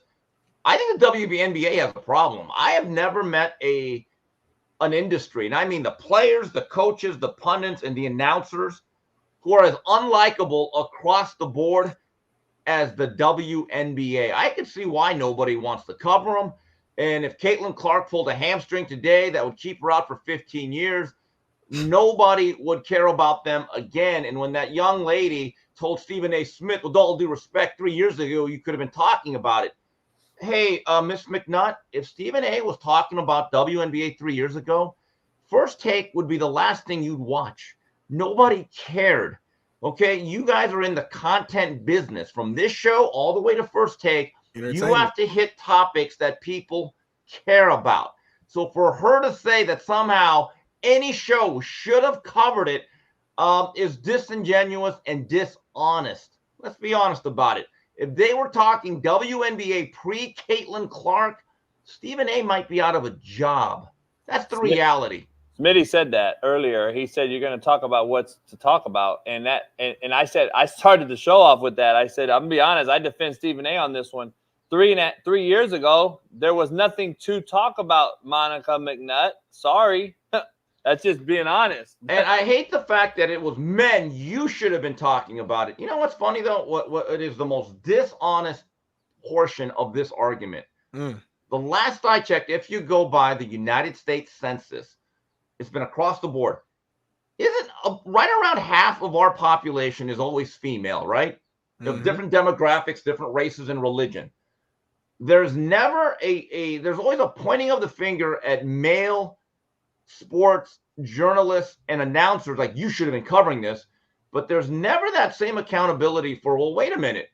If you look at most female sports fans and those who are in the industry, they across the board will talk a lot more about Kobe Bryant's legacy or LeBron James's impact on the Lakers more than they ever will the LA Sparks. That is the truth. Yeah. So again, I give Stephen A. some credit here. I think he was put in a very bad position because he has to go into these arguments pretending like, number one, that he really cares all that much. And number two, he can't tell the truth, because if Stephen A. really could tell the truth, he would have said, look, Monica, here's the problem. 3 years ago, no one would have cared, and I'd be out of a job if I did that. You're right. I mean, it is. Smitty, go ahead, take it away. I know we had some boxing stuff for Steve. Yeah. I don't think I spoke to Steve about the some of these latest boxing news, man. Your boy Deontay Wilder. Oh, I told people. Man, look at this right here. Go with the crouching tiger. Spent the round, looked at the judge, at the ref, and I guess my question is it time to retire for Deontay Wilder? But I got a question before. What is the deal? I saw you post that funny video of him doing that at practice or as in sparring. Well, he did a spin move, but they're doing this slip drill, and he started putting in 360s, and everything is memeable in modern day culture on the internet. Look, here's the thing with Wilder. What was he doing right there, though? Why was he not like right here? Well, he got hit. He got swiped with the counter right hook right there, and he's hurt. He's dazed, and that's a clean shot. It really is, because you got to protect yourself at all times. This is what I see with Deontay the last two fights. He no longer wants to pull that trigger. Yeah. There used to be a time that right hand was almost unbridled. It was like a cannon shot or a missile, and it wouldn't be the most perfect technique or balance. You really couldn't throw a left hook after it because all of his weight would kind of like make him lunge forward and spin out of control. But you kind of knew, like, this is what I'm doing. I'm going to come right down the middle with this. I was there when he knocked out Louis Ortiz in that rematch, when he lost every second of that fight until the end of the sixth, I think. Darnell, that thing looked like a heat-seeking missile. I actually kind of, where I was ringside, the thing almost had flames. It was almost like one of those. I was like, North Korea wishes they had missiles like this. It's funny, Steve. It's funny you bring that up. We were talking about JB. We were talking about like who has Deontay Wilder fought, and I said, listen, to me, in my opinion, his most impressive win would have to be the Luis Ortiz. Luis Ortiz, he's a hell of a fighter. He's a hell of a fighter. He was a top 5 heavyweight. He may have been 15 years older than his listed age. It didn't matter. Not everyone was beating him, but that right hand vaporized Luis Ortiz. I was kind of in awe, going, oh my God. And look, even against Tyson Fury, in every fight they had, he touched him. 9 seconds he was on the ground, Steve. Right. So the rematch didn't work out. His uniform was too heavy. But in the first fight, he knocked him down twice. The third fight, he knocked him down twice. So, look, I've always been a little bit more favorable towards Deontay. He is what he is. For a guy that started boxing at age 19 and 20, was able to make the U.S. Olympic team in less than a year, and then to be able to make tens of millions of dollars. This story is a success. Yes. It is. So if he walked away right now, I'd say, Deontay, you did good. But I think he should retire, guys. I think the pilot light is off. He looks very, very gun-shy in there. Let me ask you, the lower body of him, and just a guy that he doesn't hit the squat rack, Coach. Yeah, and that's my point. Like, does that matter? And I had to ask a professional, does that matter when you take a shot? I think biomechanically it has to, right? His legs just aren't proportionate, and I don't know how much his chin seems to be affected by his leg. Yeah, look, he got hurt early in his career. I was at a fight about 10 years ago when he fought Harold Sconyers, this journeyman who buzzed him. It's hard to find footage of that fight. It's almost like they've expunged it. Do I think he has a George Chuvalo, Muhammad Ali chin? No, he doesn't. But that was part of the fun, is that you knew someone was going to get hurt. And his legs are very, very skinny. And, I don't know if you guys have ever seen footage of Deontay Wilder playing basketball, but he could really play. I mean, he could handle the ball. Let's just put it this way. At every 24-hour fitness where they have pickup games, he'd be the first pick. He can dunk the ball. He can make shots. I was like, wow, you could tell he played basketball, but he has a basketball player's frame. He's just like a shorter version of Kevin Durant. He never hit the squat rack. He's not going to bench press 225 10 times, but he's got that natural wiry strength with that ability to torque the punches at the very end and turn them over. It's a God-gifted right hand. It truly is, and it made him a lot of money. But here's the thing. When you're not fundamentally grounded like a Larry Holmes was, who could box effectively into his late 40s, or you cannot evolve your style like the way George Foreman did, it becomes more difficult. And when you watch Deontay Wilder throw that right hand on Saturday, it looked like he was really aiming it, and he did not have that unbridled aggression and just letting it go as he once did. Yeah, I don't know anything about boxing like you guys, and I'm looking at him as skill wise and just watching him over the years. It just seems like he's always outboxed. I guess I think he waits for that one hitter quitter, and if he don't get it, he's probably going to get outboxed in that match. Is that true? Yeah, it is. But look, he has, I think his record is like 43-4-1, and he has 42 knockouts. And then even like, and me and Smitty were talking about, even in his 2 losses, he still scored 4 knockdowns. Right. So, and the other thing is, in today's heavyweight game, and Zhilei Zhang's actually a little bit of an outlier because he's above 280. Most fights, Deontay was still going to be outweighed by at least 25 to 50 pounds. That's a lot of weight.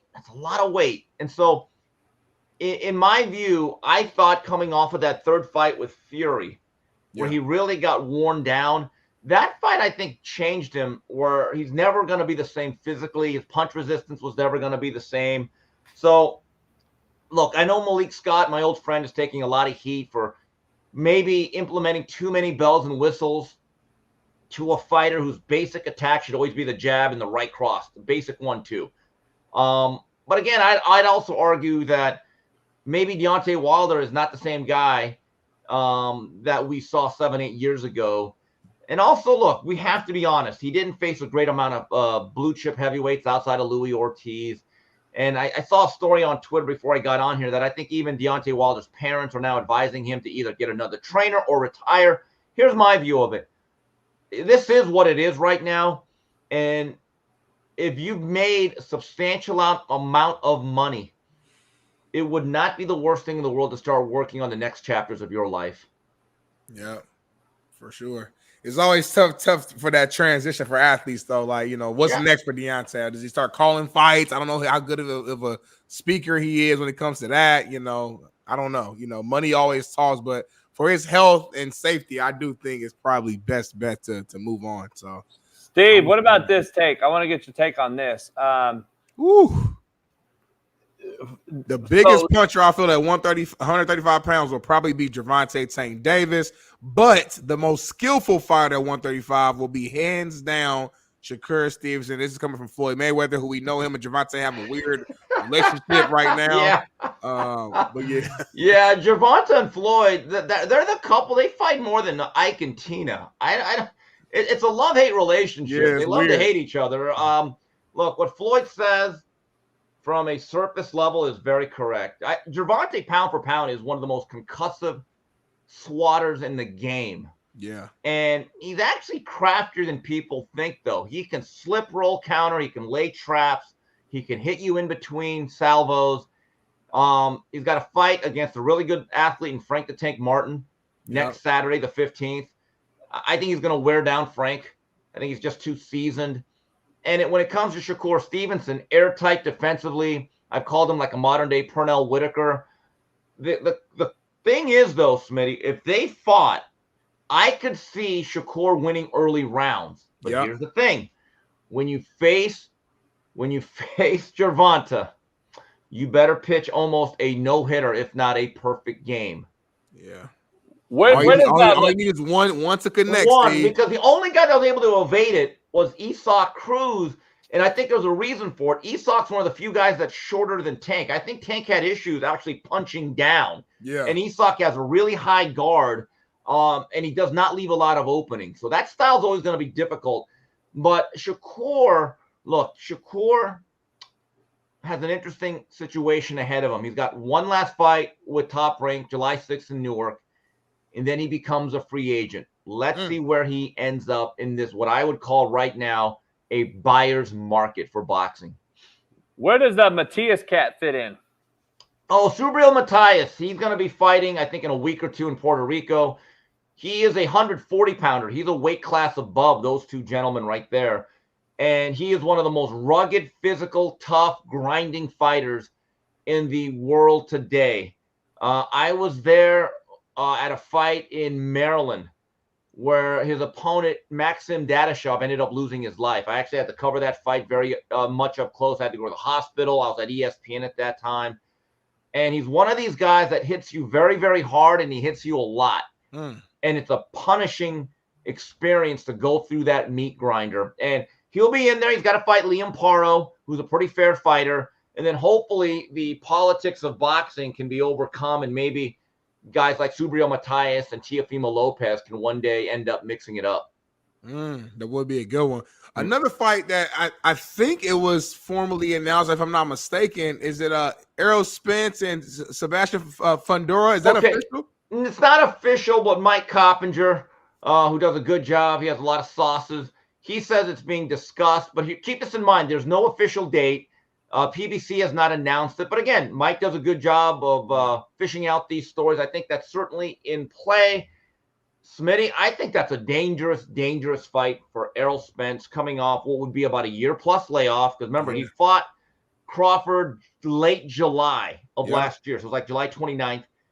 Now he's moving up in weight, and he has not fought. And now we're facing this tall pterodactyl who just has like the helicopter wings spinning out at you. Yeah. Ooh, I'm just telling you, I give Errol Spence credit because there could be easier fights to come back against. Yeah.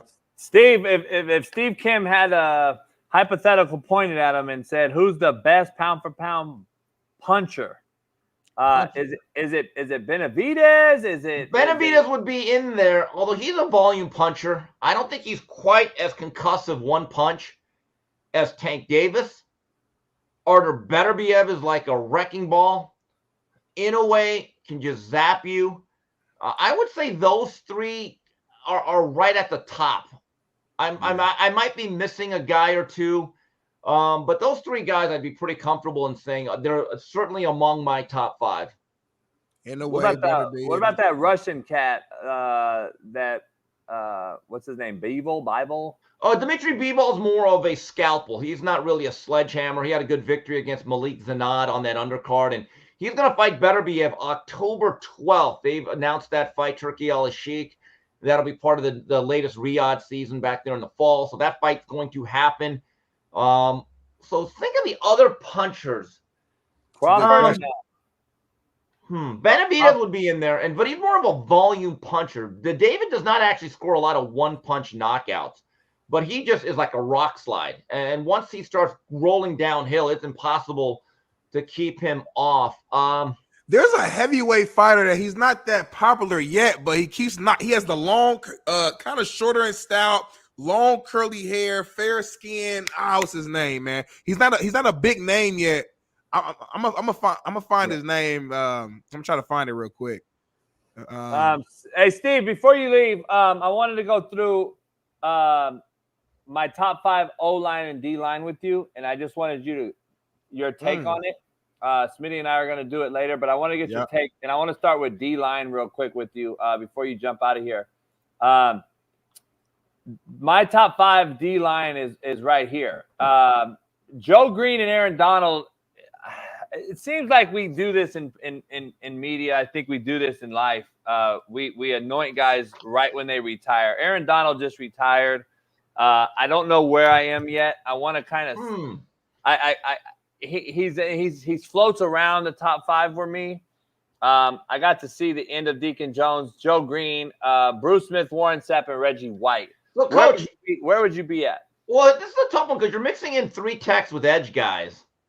Well, I know, and that's why I only said D lineman, and I'm also saying O lineman because I'm going to have tackles and guards in there. But where are you at with the D line? Like, it's just I would say Reggie White's number 1. He's the only guy that could play in any style, 4-3, 3-4. He could line up inside, outside. He could run in any system. And at the very least, he'd be a Pro Bowl player. He could play the left side, the right side. He could play right over the nose. He could play the 3 tech. He could 2 gap.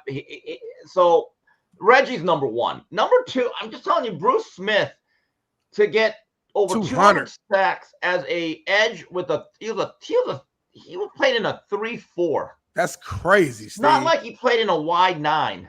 Woo. Most of his sacks in Buffalo, people do not realize it was a 3-man front. So that meant he had to play against a body and a half. Yeah. A lot of times. He just was not pinned away all the way outside and flexed out. That is incredibly impressive. And Deacon Jones I'd have in my top 5 because him and Paul Warfield are probably the 2 players from that era that could play in any era and be dominant. And they were Merlin Olsen also. Merlin Olsen. Yeah, Merlin was a great defensive tackle. I think a lot of people would have them in there. Warren Sapp and John Randall, to me, when I think of 3 techs, they set the standards. Your list is pretty good, but again, I really think you almost have to divide this up into edge, inside guys. And then you can also really say, hey, are you playing a 4-man front, 3-man front?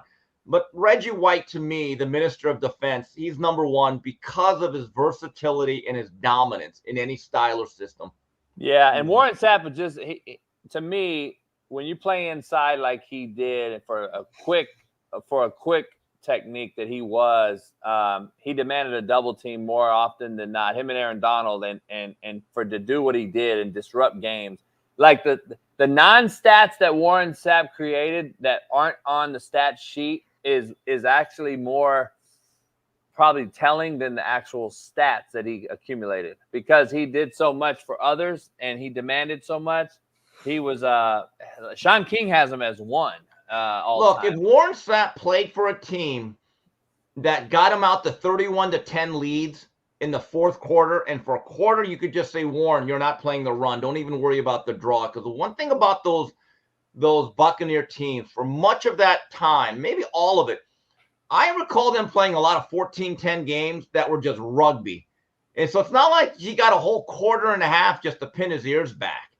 And what was even impressive is he went to the Raiders, where the Raiders played a 3-man front at times, and he still had double-digit sacks for teams that were probably playing from behind a lot. I mean, I think one year they won 2-3 games, but Warren still put up some numbers in situations where he probably didn't get to rush the passer all that much. Nobody did a better job, in my view, of playing inside and using his hands the way he did. And it was just a natural skill. I remember his redshirt freshman year at Miami. He was actually a tight end when he came into Miami. It was part of the 1991 recruiting class of Dennis Erickson. He wore number 84. Was his first year when they won the national title, didn't play. And the story is that we had a defensive line coach named was Bob Carmelowitz. God rest his soul. He's a really good football coach. He came over to Warren and Warren, I'm going to tell you right now, you could be an above-average tight end, or I can turn you into an All-American at defensive tackle. And that's kind of the way the story went. And next thing you know, he's ranked 76, and the rest is history. Damn. Transitioning real quick, and this is another thing, positional, because you can say positional, we can do tackle, centers, and guards, but this was just a lineman situation just because the passing of Larry. But offensive line wise, as you go on about your day, I got these 5 as my top 5 linemen. John Hanna would be on number 6 on the outside looking in. I think these guys were just for the tackle level being the guys that protected the QB. I have to put in there more than the inside guys. But and listen, a lot of us we anoint guys because they passed away like suddenly like Larry did. But I have to be honest. I think Ogden and Munoz were bigger game changers because they were on the edge.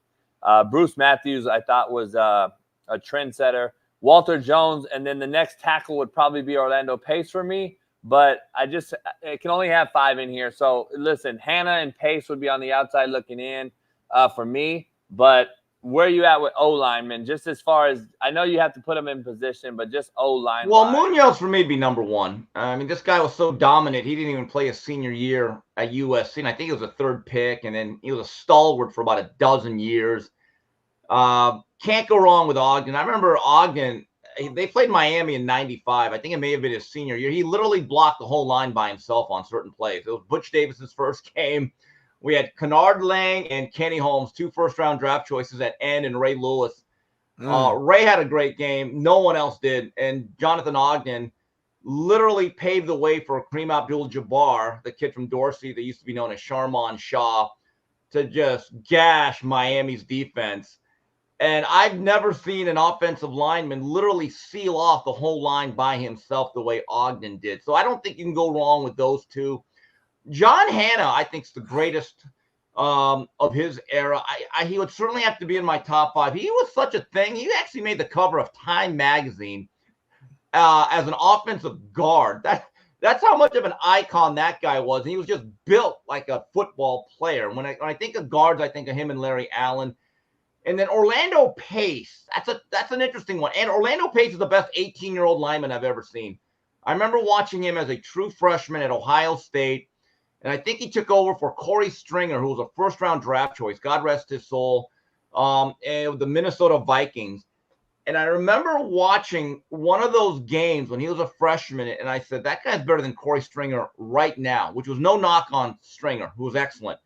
Orlando Pace is the one guy that I thought if there's ever going to be a Heisman Trophy winner as an offensive tackle, it would be him. He was the best player at his position for every year that he played at Ohio State. He could have been a top 10 pick after his freshman year. That's how good he was. And I think he was so good at Ohio State, it almost overshadowed how good he was with the LA Rams with the greatest show on turf.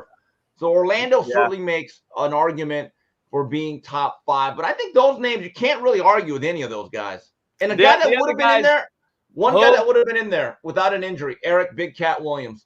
He's the only guy that you could take one side and you say, okay, you're with Reggie White. You're going to battle. He's the one guy that Reggie White could not really overrun.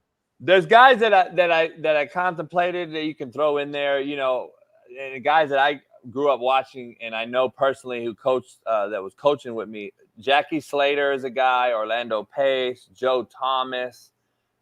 There's some guys that you can throw in there that played on the edge. Did Jason Peters get any consideration or nah? Yes, that's another one. That's another guy that's an unbelievable athlete. Unbelievable athlete, that wingspan of his.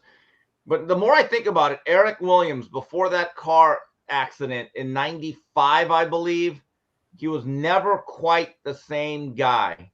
But I'm just telling you, his battles with Reggie White was the one guy that Reggie couldn't do anything with. And once he developed, that offensive line went to the next level because they already had, people don't realize when the Cowboys were bad, they still had some of these linemen like 2-A, Nate Newton. Nate Newton was still there. Stepnoski was drafted in the second, third round. Yeah. Larry Allen actually came after the second Super Bowl. So he's a little bit. John Giesick, I believe, was a USFL guy. Yeah. But Eric Williams, to me, if you talk to people around the Cowboy organization in that era, they will tell you that he was as good at his position as any player on that team. No doubt. And then listen, there's no centers on here because the bottom line is I wasn't going to put a center on an isolation. There was too many. When I look at it as a coach, you demand, you got to call the front and you do a lot of things, but you also get a lot of help by interior help with the guards and the double teams. It's a little different, yeah. So it's a little different. It's putting a center on there. We would classify centers on there, but Trell, stop. Jason Kelsey's not in the fucking top 5. Well, Kelsey's had a great career. You have Dwight Stevenson and Dermontti Dawson. Yeah. And the late great Jim Otto, got to give him love. But I mean, you might put Kelsey in, or you could argue top 5 centers, man. Yeah, he's in that discussion. But when I think of a great center, not lineman, Dermontti Dawson did things athletically no one else could do. He was a pulling center. How many pulling centers do you see? That's tough. There's not a lot of them. He was probably the only one that I know of. That's tough. Yeah, they were good. There was a lot of guys, man. Mike Webster comes on mind. Webster was a great one. Yeah, there was a lot of great ones, man, that came. So many greats. Yeah. Steve, what do you got going? You got Whitlock later? Yeah, we got Whitlock later. We're going to talk about this whole WNBA thing, about the most unlikable league in the world. I mean, even their writers and their advocates and the people that cover the WNBA, they're incredibly unlikable. Honestly. I can see why people are turned off by the league. It's a fascinating discussion. And then I got to do the 3 knockdown rule, cross our fingers. Hopefully everything comes up good. And then we're going to have a very, very memorable show today. So I'll talk to you guys on Thursday. All right, brother. Appreciate you. All right, guys. Have a great day, fellas. Appreciate you. Steve was in a great mood today. Not saying he's not always in a great mood, but today just felt like a different energy, man. The vibe is just immaculate. Who you think it is? He's so like hype. Okay. Is it a legend? Is it Mike Tyson? That's probably not big enough, huh? Nah, that's big enough. Yeah. You think it's Tyson? But he ain't really, I mean, nah. Nah, it ain't Tyson. I think it's like a current. I think it's like a current guy. I think it's I think it's Terrence Crawford. He's already had him on. He did? Okay. I think it's gonna be like a Sugar Ray, or I don't know. Somebody that's legendary, maybe. Floyd? No way, it's Ryan Garcia, right?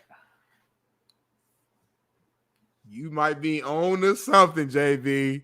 No way. Might, because he's saying fingers crossed, which means this guy is a guy you probably can't fully count on. He might show, but he might not. You might have hit the nail on the head, JB. I don't know. Huh? I don't know. It's going to be interesting. I don't know. Is it Ryan Garcia's dad? That'd be crazy. Nah, but the way Steve's talking, it's a big name. I don't think it's going to be nobody's daddy. It's going to be like, either it's gonna be Ryan Garcia or nobody else. It's gonna be Ryan, or it's gonna be. I'm trying to think. I don't think it'll be like a Jake Paul. It's gonna be a real boxer. If it's gonna be a daddy, it might be Devin Haney's daddy. I can see that happening. But he's he's so excited though. That's why I'm like, damn. Like that's what makes me think. Is it a retired, like an OG? Yeah, that's what I'm saying. I think it's somebody that he looked up to, respects, like Manny Pacquiao or something like that, like Ray, or he has Oscar on all the time. So, you think Manny Pacquiao? I don't know. Maybe shit. I don't know. It's probably somebody that Mario's getting because Mario has him on his regular show. He said, right. So we gonna see. I guess you got to tune in. Make sure y'all tap in. Y'all keep refreshing your feed, and y'all Y'all tap in and find out, man. Let's take 5. We got a lot to talk. We got some real talk, jaw jackings, some white people shit, black people shit. We got some Colorado football talk. CJ Stroud top 5 QBs. We got Joe Biden trying to put a helmet on. We got AR5. We got some Alex Jones news in the political front, and we got some AR5 talk with Smitty. All that and more. We are well-rounded right here on the realest show on planet Earth. Pound that like button, subscribe, become a member today. We'll see you in 4.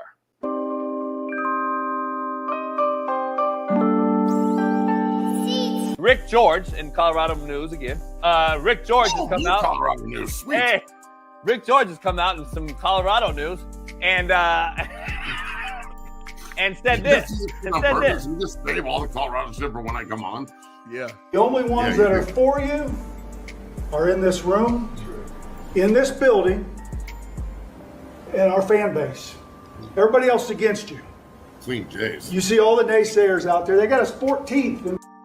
Discipline wins right there. Big as fuck. Look at that. The conference. Figure that.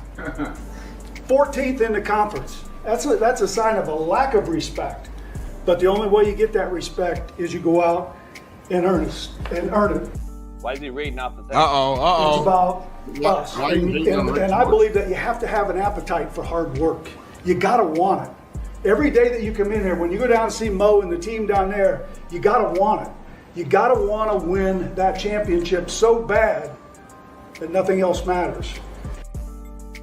Now, look, be real careful, you two, going in on my man Rick George. I ain't gonna hear it. I know Rick. I'm cool with Rick. I'm cool with Rick. Me and Rick. Be real careful here.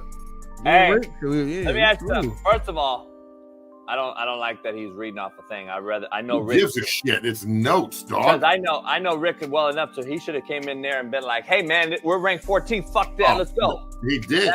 That's what I want to see. I don't want to see. It's just notes, JB. Shit, man, can't even note. You got notes. JB, you know he hates notes. As a coach, like, you should. I hate notes. I hate it. To be here in heart. You don't like notes. You don't want your players taking notes.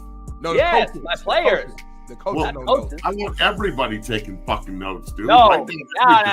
Matt's misunderstood. I'm so confused right now. Why is JB saying when a coach's approach is talking to the team or like a speech to hype them up, whatever the case may be, it should be like natural. It should be from the brain, from the heart. You don't know. Okay, that's fine. Okay. Well, come on, Matt. Come on, Matt. Matt. It's a pretty funny thing to criticize, bro. He's the fucking AD. Okay. Again, you're really reaching on this one, homie. He looked at his notes like twice. Do it, JB. And I'm doing Robert. Do Robert Saleh. The crow came down. Make sure you guys understand when the eagle flies, the crow could eat the eagle, and then you get 2 crows. And then, listen, HBO, I know we're on Hard Knocks. Goddamn. The eagle flew down, and Aaron Rodgers, he was gonna stay healthy this year. Get the fuck out of here, man. It's so disinterested. I'm so fucking disinterested when I see a guy with notes. When I see a guy with notes as a head coach or a GM or an AD or a fucking owner, I don't need to see notes. Here's the thing about it. Matt, he said something though he said something that's gonna piss you off though, and I have to piss you off before you leave the show. I want to piss you off before you leave the show so we can get a good vertical. You can't make me mad, motherfucker. Here's the thing. He said one thing that stood out to me on his note cards. And what he said was, that should make you mad on blatant disrespect on how they have us ranked 14th. Why? Motherfucker, what have you done? What have you done in Colorado to deserve higher rankings? How are you ranking?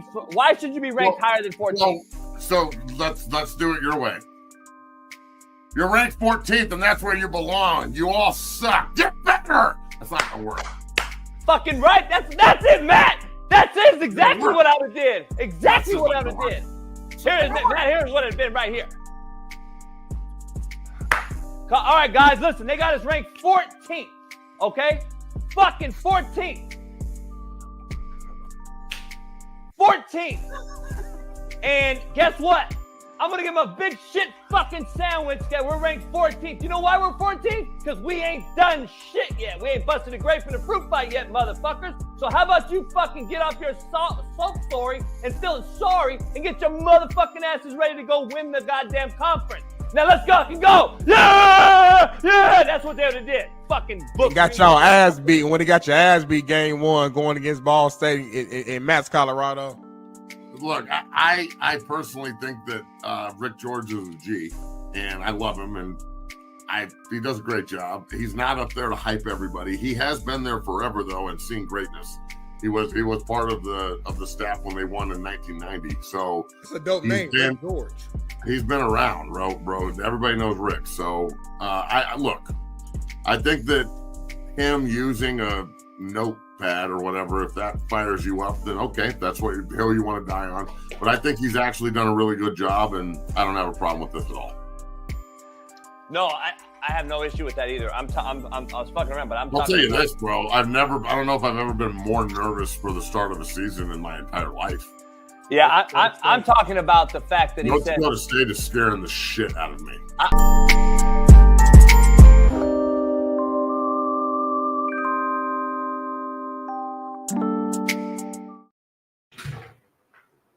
Yo, I am back first. Of course, I am back I've first. been back. I've been back. I was dog out. I know, ain't no been back. Either you here or you not. Either my coach will say, hey, hand behind the line. Either you right there or you not. Shirt tucked in. If your shirt ain't tucked in all the way, ain't no I was here. Are you ready? You was not ready. I was here.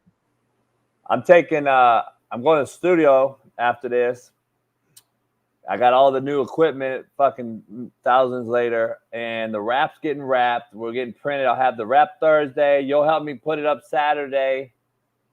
You should bring like 4 or 5 homies, and then I'll bring what time we meeting on Saturday? Whenever you can. I'll get the shit Thursday. You work Friday, or I do it Friday. But how many people do we really need to wrap it up? Like seriously though, I don't know.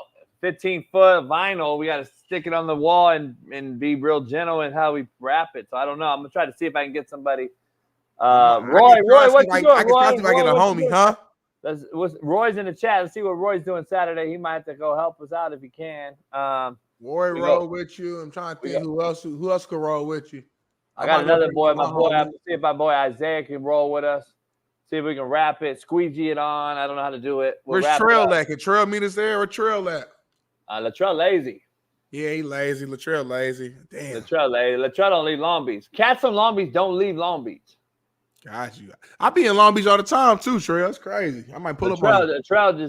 Latrell don't leave Long Beach. This motherfucker will not leave the east side. No matter what. Yeah, he won't. No matter what. He won't get out of the east side. Damn, there's so much more to life and more to the world than just east side of Long Beach, my brother. Hey, Long Beach cats do not leave fucking Long Beach. I'm just telling you right now. Insane. Hey, Josh can roll up with a gang of polys too. Yeah, Quan knows too. Quan, my boy Spree. Spree don't know nothing. Spree didn't even know where the 110 freeway was till like 2007, 8. Damn, Spree. That's crazy. Well, we need everybody to pull up. I ain't never rap no shit, and we need this shit to be perfect. We need this shit to be fucking flawless. So we need like 15 people to all grab a corner damn near and just kind of perfectly lay that thing down. We got 4 raps. With the main one is the main one though. You know, like that one gotta be flawless. It can't be crooked. You put the TV up at the TV crooked. It gotta be perfect. Today I'm gonna fix TV today. We got to hook up the cameras and the mics today though. That's the hardest part. But Enid's he a cold killer though, so he gonna do all by himself probably. Yeah, well I'll be there. I'm gonna probably do the wire. I'll do the hard work. Enid's a bad boy. Yeah, you're not ready for that. I'm not a hands-on cat. You know I'm not. I mean, I put together chairs and tables and shit like that. I did put together the whole bar. 60% by myself, 40%, you. While the AE was sitting there watching, like, so I mean, I've done my fair share too. Now I've done my work too. Man, I'm excited though, man. I mean, you were this close to really like actually shooting this thing in person. Like, are you a little nervous? How you feeling right now? Because in person, it's a different energy. You can't run away from me. Don't read text in the middle of the show, JB. It's very unprofessional. It's a live show. If you was on ESPN, Fox, you would not be reading your phone right now. Your phone wouldn't even be on right now if you was on the big network. Treat this as such. Yeah. I don't know. I don't see it. You don't do much. You're just kind of along for the ride on this deal. We got some. I want to get your take on CJ Stroud and his top 5 talk. Okay.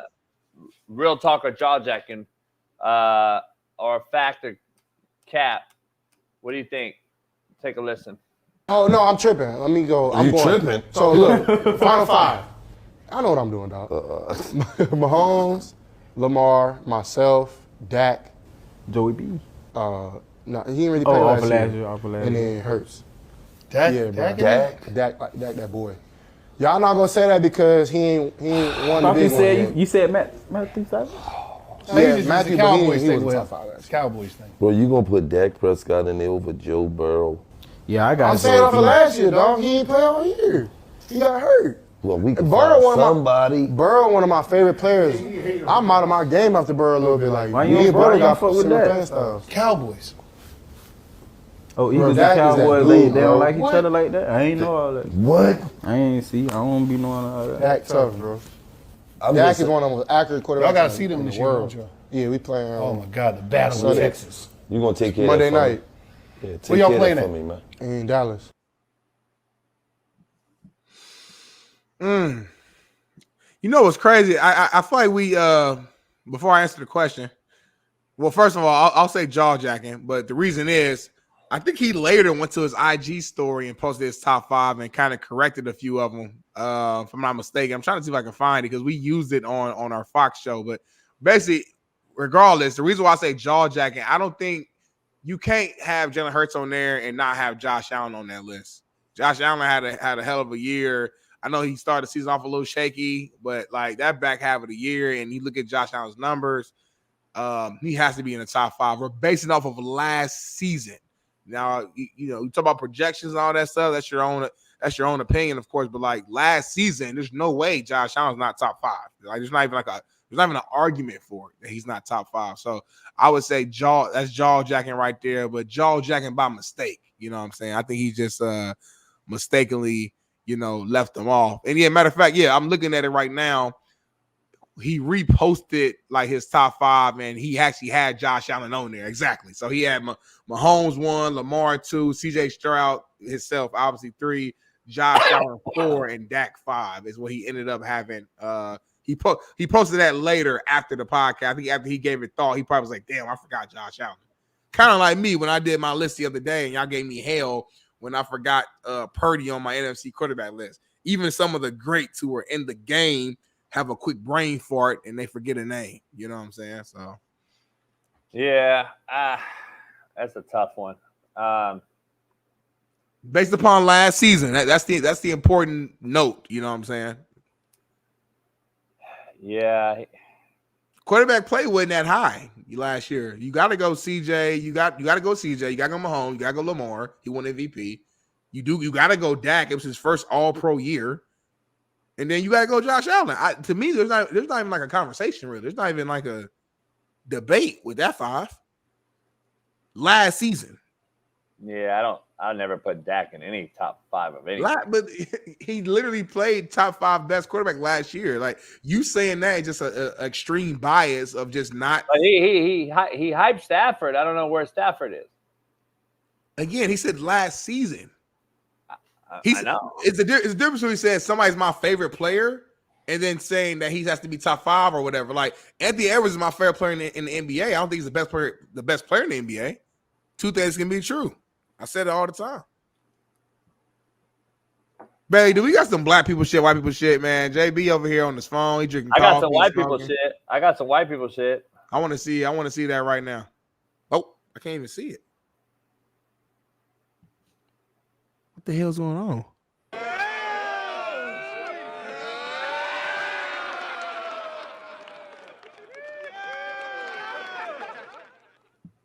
You gonna hurt my eyes watching this.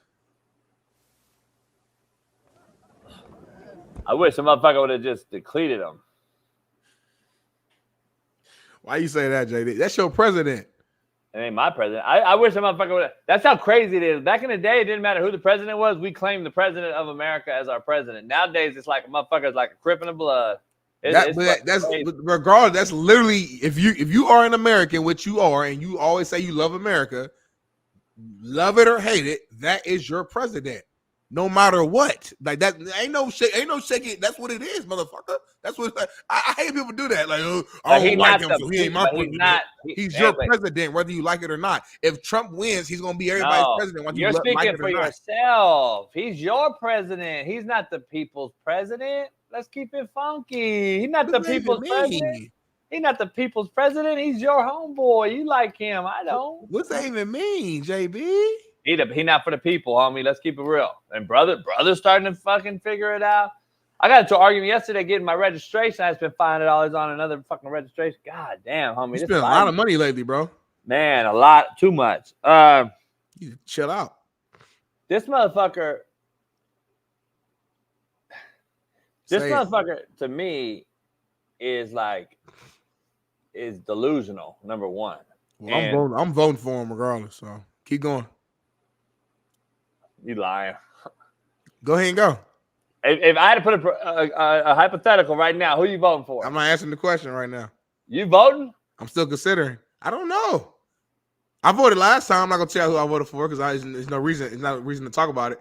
But I don't know yet. I'm sure we know who you voted for. I feel like whoever I vote for, y'all can assume all you want. But at the end of the day, I just feel like whoever I vote for, I'm not gonna feel confident in either pick. So that's it's like fuck. It's like I'm just voting to vote, but it's tough because it's on. Like you say, you always say, if you don't vote, you can't really like have a true say. You so to have an speak. opinion, though.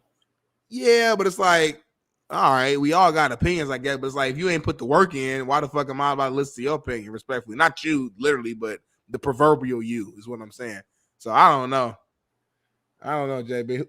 Who you vote for? I don't vote. I think it's gonna be the first year you actually vote because you've been real passionate behind this shit this year. Nah, you've been passionate. I ain't voting. I'll never vote. It's just it's no purpose. People always say one vote can't control shit. I hear what you're saying, but again, it goes back to just saying like if everybody believes that, then nobody would ever vote then. Like, you know what I'm saying? Like come on. Like, I hear what you're saying, but like that's not true. That theory. That's not true. That theory kind of discredits. Like, it doesn't fully make sense. Because if I think that, and then JB thinks that, and then Belly thinks that, and then Mike thinks that, and then nobody votes. So it does control. It does count. It does matter. So I don't know, man. All right, I got a real talker jaw jacking.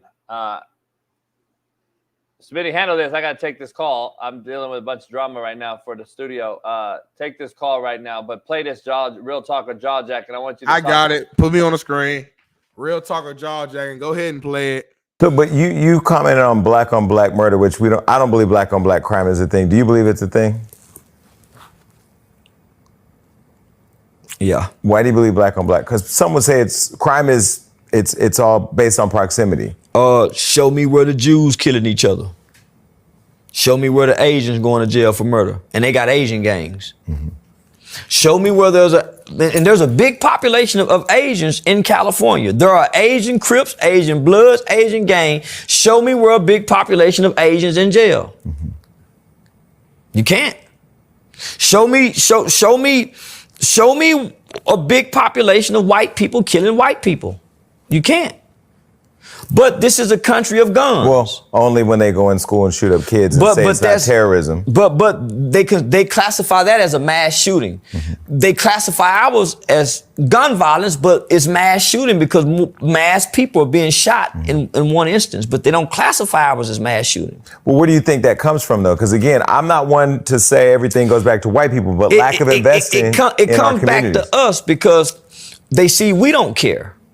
If we cared if we cared the same about black people shooting black people that we did police shootings, then they would respond to black shootings the way they do police shootings. They try to give us resources and they try to find alternative solutions after a police shooting occurred. They literally put everything on hold. Come on, we got to hear from our blacks.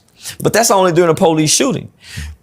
Then we act like nothing else bothers us but police shootings. Only thing that bothers black people in America is a white police officer killing a black person.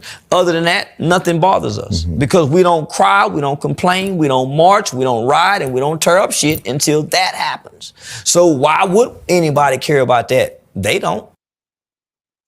He said a lot right here. The last part about us caring more when it's a white police officer killing one of our own versus our own community killing our own.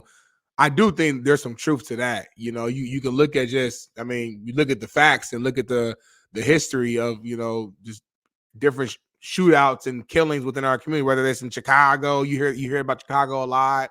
All over the country. You don't get the same uproar within our community as we do with, a police officer. The only counter to that, though, is that obviously all killing is bad, of course. So we feel, we don't feel good about any of it. But I think the reason why it's a little bit more of an uproar when it comes from the cops, because the cops are supposed to be there to protect and serve. So you don't expect the person who's supposed to be the hero to be the person murdering you. Whereas, in your own communities, when you're growing up in poverty and you're just in the midst of just, kind of this crabs in a barrel mentality where everyone's just at the bottom trying to make to the top, and you're only kind of thinking about you and yours and in those environments and those communities, it's like you don't really have an expectation of like what your peer or what your neighbor should or shouldn't do. You don't look at them as the protectors or heroes or the people that's supposed to come and protect and serve you. There's a different expectation when it comes to a police officer or a cop. So I think when that happens, like, damn, like the superhero of the community, the Superman of the community who's supposed to look out for us is killing us, and doing it when it's unnecessary. And then you see the same situation happen, or very similar situation happen when it's a white person, and it don't happen, or it don't end in death. And I think that's why there's such an uproar. But to his last point, though, as a black man, I agree. We need to put more effort and attention to our own crime and issue within our own community.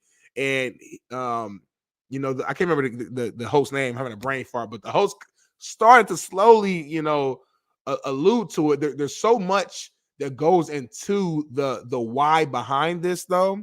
And we had this conversation a while back with Jeff Nadu, and I didn't have a chance to fully go into it because there's so much like backstory that goes into the why there's black on black, crime and killing. One, proximity, that's the obvious thing.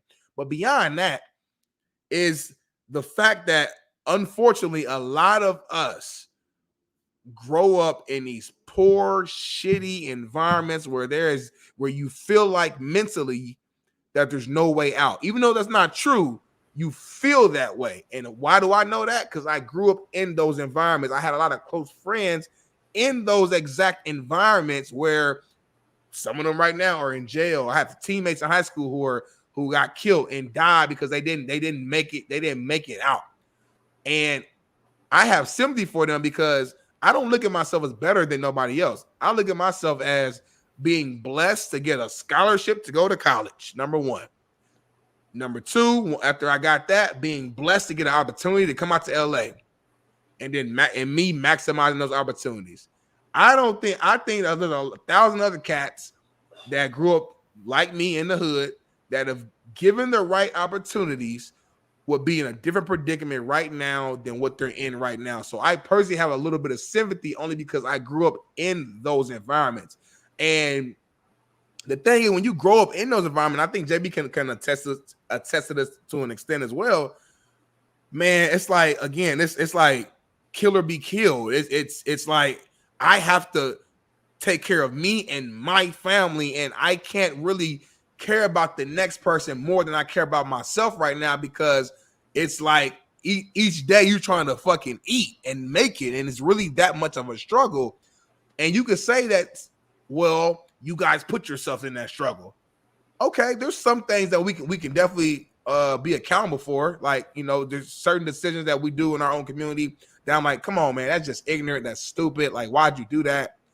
But then you guys also ask yourself, like, why do you think the numbers are the way that they are? You think black people as babies were just literally born and we just came out the womb as fucking dumber than everybody else and thugs and gangsters and this and that and that? No, your environment a lot of times dictates your actions. A lot of time it dictates or plays a role in how you think, your belief system. And once your mind is already stuck in a certain way because of your environment, once the mind is gone, to me, it's a wrap. Everything else is gone. And that goes back to my starting point of saying that this shit is deeper than just, oh, these black folks is out here shooting and killing and they don't give a fuck about nothing. Why? You got to ask yourself, why are we in poverty? And a lot of us are in impoverished situations.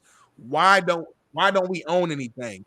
Why is our income so low? It's not just because we just some ignorant stupid motherfuckers. It's a lot of shit that goes back to history, which again, we hate bringing it up, but the history ain't that. Jim Crow laws wasn't that long ago in the grand scheme of things. Redlining, which literally kept us away from purchasing homes that have real value, completely changed the scope of income and wealth between the white and black community. White folks who were able to buy homes back in like the 50s and 60s and kept them homes for 30 whatever years, the real estate value shot up. You know what that does to your net worth? And what that does on the opposite side to the black communities who could not purchase those homes. So again, there's so much that goes into that we would then need like a 3-hour show to even dive into every aspect. I guess my biggest thing that I want to put out is that, yes, as black people, we have to hold each other accountable. And yes, there is some shit that we got to get better at because we do some ignorant shit that's unacceptable. I am taking full accountability as a black man on this show.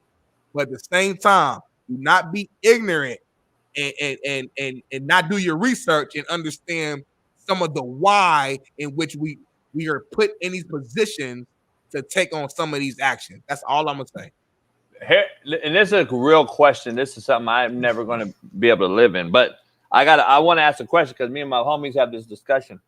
Is it your experience in life, or is it the history that you've read about your race and culture? Because that is the question I have with my boys all the time. And I have some older heads that are like, we got to teach our youngsters, dog, that the victim thing is done. We got to teach them the history, but we also have to teach them the history, but we also have to say, hey, dog, enough is enough. When is the change going to occur? So like, we all know about being in the inner city and reading about the history, but did that really happen to you and I and other brothers that you know? And that's the thing you got to ask yourself. And my grandmama, who I talked to, my grandparents, for sure, 100%. My mama and them grew up fucking super duper poor. I grew up poor. My mom and them, they grew up in fucking Bowling Green, Kentucky. When they had to go take a piss in the shit, they had to leave the house to go to the outhouse, an outpost. But I get that. I get that. That's my parents too. No, I get that. My parents too. They grew up way different than me. There's not the availability of the way you can make money now that they all had. Yeah, for sure. But like, let's be honest. Did it happen to you? And are you going to actually be the guy that says, hey, dog, enough is enough? That is what the question is with my homies, my older homies too. That's what they're asking themselves as well. Their own homies in the Nickerson Garden Project, asking these youngsters, are y'all just going to go keep doing what we've done to get by? Or are you going to go actually have an impact on holler at these young cats and tell them, hey, dog, this ain't the way to go about it? Because the truth of the matter is that and if you do research, the poor parts of this country are either black or white trash. And white trash has some of the poorest parts of the country in the country are white trash, backwoods, West Virginia, Kentucky, Tennessee, Illinois, Indiana, Kansas, here in California. Some of the worst, shittiest white trash areas are redneck white trash areas, are actually more poor than a lot of other areas, and people don't talk about it. But the question is that he was bringing up was the crime, the color on color crime, whether it's white on white, Asian on Asian, brown on brown, black on black. And we've had this discussion. It's like you said, it's a third 3-hour discussion that we're not going to get into, but like there's a question out there that you have to ask, like, when is enough enough? When can we change this? Because like even in the poor white areas, if it's happening, you ain't seeing it.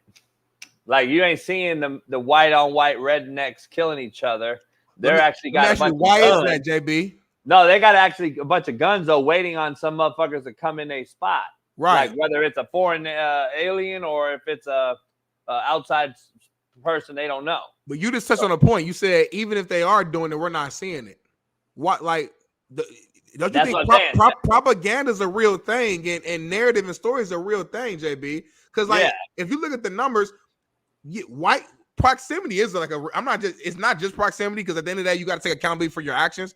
But if we look at the numbers too, white folks are killed by mostly white folks. It ain't white folks killed mostly by any other race. Black folks probably killed by mostly other black folks. So proximity does play a role. But now I don't want to use that as a crutch, because just because I'm close to you don't mean I gotta kill you. Obviously, that's obvious. So again, that's why I go back. There's still some things that we need to do, because just because you are in a fucked up environment doesn't mean you have to go one route. Only reason why I'm bringing that up is that you don't have to go that route, but at least understand how being in a fucked up environment could take away your hope and could take away your belief in your faith system. Everybody's not wired like myself and like JB. JB shared his story on here. He said he was living in a fucking car. Like most people can get in that position like for over a year, if I'm not mistaken. Most people get in that position, they might lose it. They might lose all hope and faith. But JB had a different wire, different something in his system that kept his ass going. You see where he's at today. I always believe as a little kid, for whatever reason, you can ask my mom, whatever, I've always been a little different, and I've always believed I was going to be something. I don't know. I didn't know how. I didn't know what. I was always the good kid in the hood. I was in the hood. I had respect, but I ain't no gangbanger. I never tried to act like I was a thug. I'm not a liar. I keep it real. Wasn't soft. I'm just not no thug in the streets. But I got respect though, because again, I got respect. They knew who I was. I played sports, whatever. But my point is, I got a little bit of sympathy for those people around, because again, when you live it and you understand how tough it is to make it out, it's like, man, like I'm still battling some stuff like mentally where I'm like, man, like even though I'm in LA, I'm working at Fox, whatever, I still feel like I'm so far away from like my real goals, and I feel like I'm one fuck up away from going back. That's how I feel right now. I feel like if I make one bad move, one bad mistake, get fired, something crazy happens, I'm back in that town, back where I was at. So it's kind of like that. I don't know if it's fear of failure, but it's like that fear of just going back. I don't feel like I'm that removed from the hood, so to speak, or from the where I was at. Every time I go back home, JB, for holidays, and I look around, I'm like, damn, like, it ain't nothing here. And it's like there's no. If you're a kid, it's like, how do I get inspired? Like what around me is fucking getting me up that made me feel like I can go be a doctor, I can go be this, I can go be that. It takes a special individual, in my opinion, or it takes you to be raised a certain way by some good parents who can kind of train your mind that you can be some, even though your environment's fucked up. I have a little sister that's she has one more year. She's graduating high school. I'm always in her ear, praising her for her good grades, telling her what she can be, giving her free game that I didn't have when I was her age. Because I'm trying to, like, as her big brother, like, train her mindset to like not feel like she has to be a product of her environment. Because my mom and them, I'm being real, they still in the hood right now. I'm keeping all the way funky. Like if y'all saw where they stay at, they still in the hood. So for me, I feel for these people, because my people still out there and I understand it. And I think it's easy for people to just point the finger and judge when you have zero experience ever living in those trenches, getting fucking evicted, almost being homeless or being homeless, having to move in with your best friend, figuring like it's so like, man, it's so much of a struggle to where I just understand it more. And I'm not saying that to give people a pass. I'm just saying, like, let's not be so fucking like, oh, you motherfuckers just this, that, and you just thugs and gangsters and you just make decisions and that's what it is. You are right, JB. At some point, somebody has to stand up and be like, you know what? I'm going to make a change. And that's how I'm living my life right now. But at the same time, two things can be true. Let's not act like the shit is just some easy peasy shit to just live in those environments and move on. So yeah, but experience is also lack of. There's other places that are doing this, are going through the same thing you are, regardless of color. And that's what people don't realize. We only talk about what we see more of and more of. And DMV Living, you're in here talking big shit, homie. I'll drop you my address anytime you feel froggy, homeboy. You got me fucked up. All these bitch-made cats in the chat want to talk all that shit. They don't do a fucking thing to help motherfucking soul. Drop your resume, motherfucker. Drop your resume and show me the brothers you've helped. Mr. Fox News, bitch-ass motherfucker. DMV Living. Shut your bitch ass up. You come holler at me any fucking time, homeboy. Don't ever think I'm running somewhere. I'm easy to find, bitch boy. I want to dive into something real quick. The last part of the show. I got some white people shit and some black people shit for you. I'm dealing with a bunch of shit right now, trying to get the studio going. I got some white people shit for you real quick. And I think you and your wife should do this. To break the narrative, and I think you should do this right here. Давай! Я тебя люблю! Давай, мой сыночек, давай! Чуть-чуть осталось! Маленечко, маленечко! Давай, давай, молодец!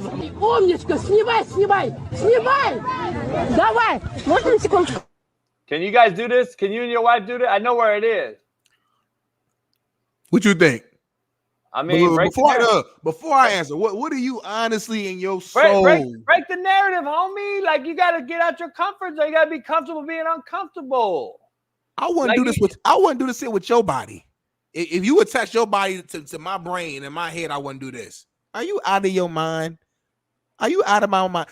That food I would eat would go straight through me and straight on all the animals down there at that bottom. I can't enjoy my meal or talk when I'm fighting for my life. Why do white people, what do y'all get out of this? It's like you guys have a fascination with death. You guys like the feeling of almost dying. You put yourselves at high risk, whether that's bungee jumping, whether that's skydiving, walking the line from mountain to mountain, whether that's jumping into an ocean with rocks and shit all underneath it. What is the fascination with death? You're white. Contrary to belief, you're a white man. Were they white or Asian? Same shit. It ain't the same shit. We just had a whole talk about black on black crime, white on white crime. It ain't the same shit. So hold on. I don't know what I'm watching, dog. I don't know what this Thank you. You wouldn't do that shit either. Thank you. Stop playing with me, JB. I don't know what that is. I got some black people shit for you, though. Alrighty, we got some watermelon, and I think that was a pan of chicken, but we'll see. But all right, got some watermelon. Yeah, what the heck y'all got going? Wait a minute, what y'all got going on? They must be making some watermelon juice. Okay, that's chicken. They clean the chicken off. Why that pique your interest? It does caught me off guard. I'm like, watermelon and then chicken. You saw chicken and watermelon. We stereotype right here. You saw chicken and watermelon. Why that gets you interested? It's a good combination. That's all I'm gonna say. Keep going. Okay. Oh yeah. Okay. I don't know what that green stuff was, but I don't know. This look good. They seasoning they chicken. Yeah. Yeah. Heck. Did you just pour the watermelon juice on top of the meat? They done made some goddamn watermelon chicken and rice. They done out-Negro the Negro. They done out-Negro the Negro. And I've been a Negro for a long time. They done out-Negro the Negro. Ain't that something? That look fire. Hell yeah, hell no, hell yeah. Real talk, jaw jacking, real talk. Whatever's the positive side of the fucking segment, that's the side we on right now. Top of the line, bottom of the barrel, top of the line. Like whatever side is positive, that looks phenomenal. Watermelon flavored, spicy chicken fried rice. Oh my God, I would eat that right now. Right now, and it's only thing they need some hot sauce. That's the only thing they need was some Frank's. You can't put no fucking watermelon juice on chicken, homie. Y'all just try any old thing, and you think the two combinations can go together. Have you tried it? First of all, watermelon's all plastic. It's put plastic in your sperm. Watermelon's fake now. We know that. So watermelon's fake, and then you add fake chicken to fake watermelon. You're eating straight plastic. Let's go to some white people shit. Brought to you by Wonder Bread. Take a look at this. Knock, knock. Hi there, folks. Yeah. First of all, this is real. HOAs are real, and they're fucking the biggest bitches in the world. If you just walk into my backyard, though, I'm letting Ash eat you. I'm just throwing that out there right now, HOA. So all the HOA people watching the show right now, if you walk into my yard, just because you say knock, knock, motherfucker, I didn't invite you in my house. I don't know who you are, right? That's what these HOAs do. Watch this. My name's Jessica. I'm from the HOA. Wait, we don't have an HOA. What are you talking I'm bringing a couple of citations over to you guys. I don't know if you didn't get the memo. You can't have 3 cars in your driveway. Ma'am, do you live here? Do you live in that RV out there? You look like the type that would live in an RV. Put your little camera on me. First of all, you need to back yourself out of my yard, or this dog will attack you. Yeah, I'm pretty sure you don't have a permit for that dog either. So.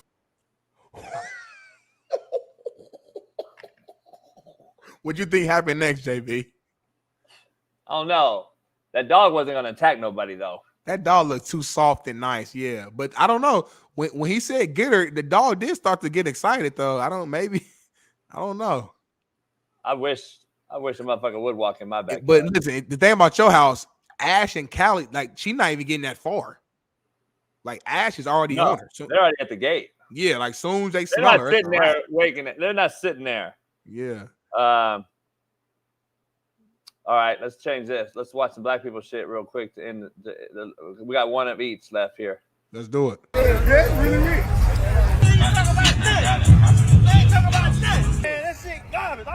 About 3 million, right? It's a 406. 406. Oh, I thought he had a 407. Man, pop the hood. Why you using the key? You breaking in? Man, this ain't your car. You gotta tap the hood 2 times. You got it. And the man got an air fryer in here, man. That ain't nothing, man. This ain't no 1902, though. Hold on, I'm gonna tell you this. No, because I know my car. Put your nose in there. Do it smell like?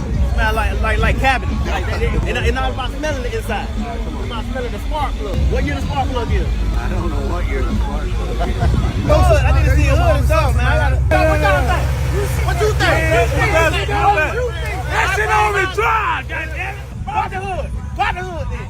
I think you ain't talking about nothing, nigga. You ain't talking about what you talking about. You ain't even got no car. Let's go to hey, don't crank my shit up. We don't go behind it. You ain't talking. Walk around.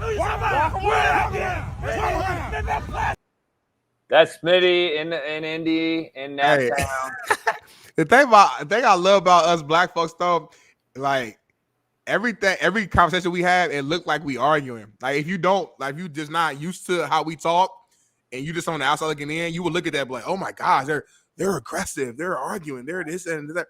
But that's just a funny ass, that's how we talk. It's funny to me. Like, it's barbershop banter. Exactly. It's barbershop banter. And dude didn't know nothing about cars at all. That's the funny part about it. I think he's like a comedian or something. I think it was a Rick Ross car show, if I'm not mistaken. Let's end it with some Alex Jones news, some political takes here. Alex Jones' show will continue after a federal judge rejects a request to immediately shut down his media company. That's huge news right there for everybody out there, because it's not about if you're an Alex Jones believer, like him or not. I don't really care. I don't listen to him. But if we take away certain people's platforms, regardless of who they are, we are setting a precedent again, just as if we convicted a former president for shit that President Clinton paid off as well. Right. President Clinton is on record paying $850K to a hooker to shut the fuck up. And nobody's talking about it. Nobody's talking about Dr. Fauci killing millions possibly, or Smitty, I don't think people realize when you talk about this Fauci, and that's why I disagree with Jeff on a lot of things about the conspiracy theory. It's not a conspiracy. It's an actual fact that my mom's husband died during COVID, and she couldn't be in the fucking hospital with him. That's not a conspiracy. That is fact. I'll call my mom right now and put her on the fucking phone. No, I believe you. I believe you. And that's not just for my mom and her husband. That's a lot of people you and I both probably knew were denied hospital access to follow and find their loved ones or be with their loved ones as they perished. Like, that's real. That happened. And this whole 6-foot rule for everybody out there that believed that at 5'11" you were getting 6 and at 6'1" you were not are fucking idiots. Right. It's criminal. It's a criminal act that was put upon us. And that's Dr. Fauci that did that. That's fact. It's not a conspiracy. He mandated masks. He told little kids that they had to wear them when they didn't. He stopped you from seeing your loved ones in hospitals. And I'm just telling you, for him not to be in question or in jail or in trial, at least for like Trump, I see there's a huge discrepancy in our law, which you just discussed as a black man. Yeah. We have 2 laws, and it's ripping apart the country from within right now. And if we keep setting these precedents, I'm just telling you, we're down a slippery slope here, and it's just not gonna be better for any of us moving forward. And I don't give a fuck about Trump. I don't give a fuck about Biden. I give a fuck about any of these politicians and these fake ass priests. I'm just telling you, this shit right here is. It seems like we as Americans, fuck the color, because they're all dying. We're all dying. That's real. We're a target right now by our own people. It seems like to me, and I don't call them our own people. I call it a government or a deep state or whatever the fuck it is. I don't know what conspiracy you want to call it, but we're at target for some shit. I don't know what it is, dog. But the food, I keep seeing egg farms get just on fire. All of a sudden, we got millions of chickens getting burnt to death, and the eggs, and you see it happening all across our farmlands. Like, that's not a conspiracy. It's fact. I want to know. I don't know if you've heard the news or read the news or watch the news. I know you stay away from it. So do I, as much as I can, because it's always bad shit. Anybody out in the Georgia area in this chat? Can anyone talk about the Atlanta water crisis that's happening, that no coverage is being put out there? I got a friend that's in Atlanta right now. Atlanta's underwater in certain areas, and it's some sort of toxin is in the water. And I just talked about our water being attacked last week on the show. Go look into the Atlanta water crisis. By the way, years ago, we already know about Flint, Michigan, right? Yeah.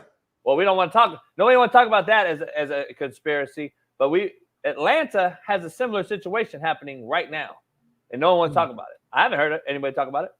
I haven't heard anybody talk about it. It's my first time hearing about it ever, right here on the show. And I'm just telling you, dog, you got to start looking into some things, man. Water main broke in Atlanta. Apparently, something got in there. It's a huge issue. No one's even bringing it up.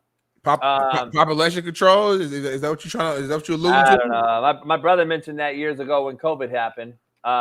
Because think about it. Let's be honest. If Fauci isn't at fault, and you don't want to blame Fauci, who the fuck are you blaming? Because I'm going to be honest. I don't believe he wrote the law and said, this is my way. I believe he was told what to do. But first of all, we don't know who the fucking puppet master is. But let's just be honest. I said it because I knew this, and my brother talked about this the same way.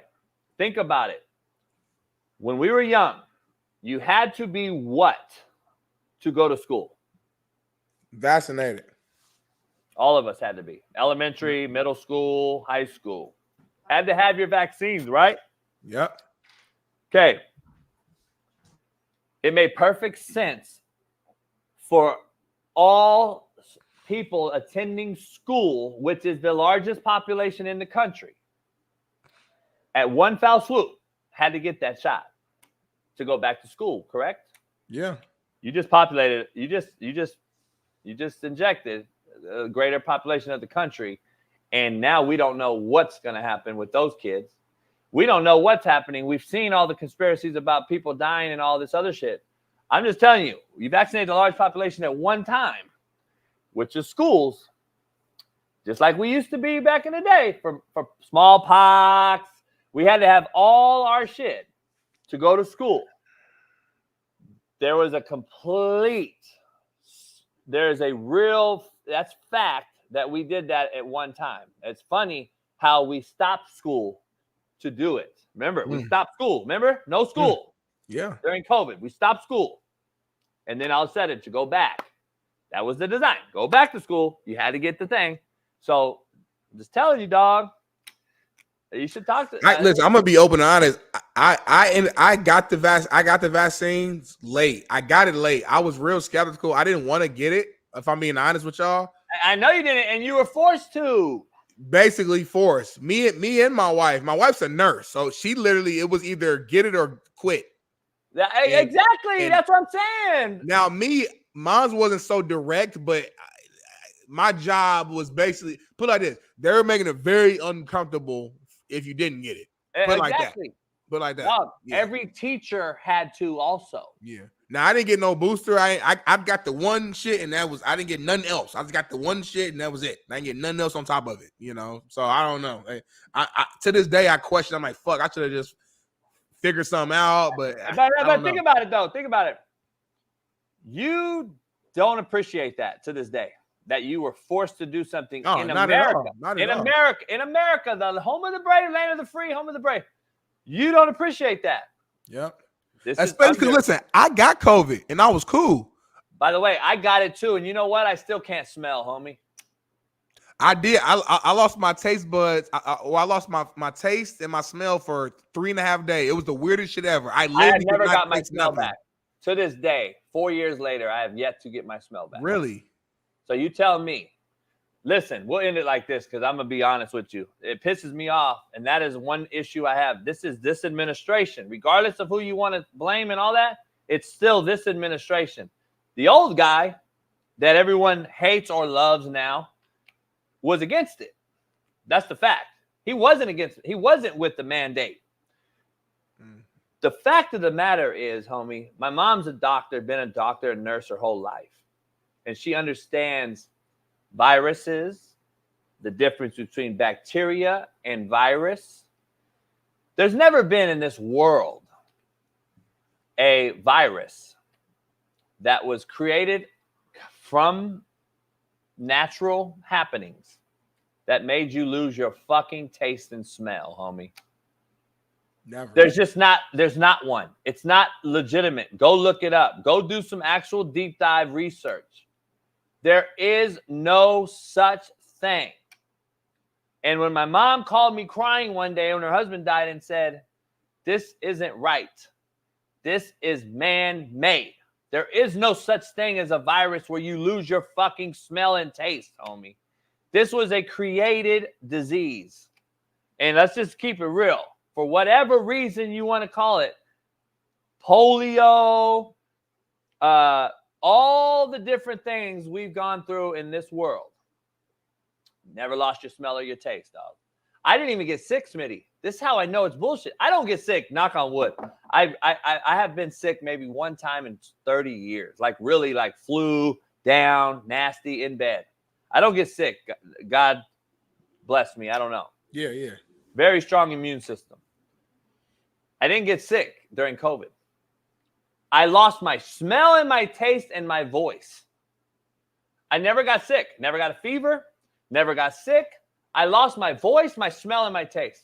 And 4 years later, like if I walk into a room, I can smell the depth of the room. Like I can smell an infuser or a candle maybe. But like anything up, like I don't smell anything like I used to. I don't, the taste even is not even the same, dog. And that's 4 years later. 4 years later. And I did all the smelling things they said to do and all this old shit. Man, that shit didn't do nothing. And I know a couple other folks that I know still don't have their smell back either. Yeah. I mean, that's not natural. That's not a natural. And by the way, there is no more flu. Because even if you create a fake virus bigger than the old one, It eats it. That's just how it works. It's real life. The C-19 virus ate the flu. The C-19 virus is now the flu. And I've been saying that for 4 years, dog. It's 4 years old, and it ate the flu. The new flu is C-19. That is what it is. I'm just telling you. Like, now all these cats in the chat don't have smell either. I'm telling you. I've never told the story. But I'm just telling you. Okay, nobody smells shit, man. Hey, Joe Accord, your recommendation, I'm just going to tell you right now, is ass. And if you're not, if you don't wake up and smell the coffee, he may not smell again. Because I'm just going to tell you right now, you don't create a vaccine in 6 months, homie.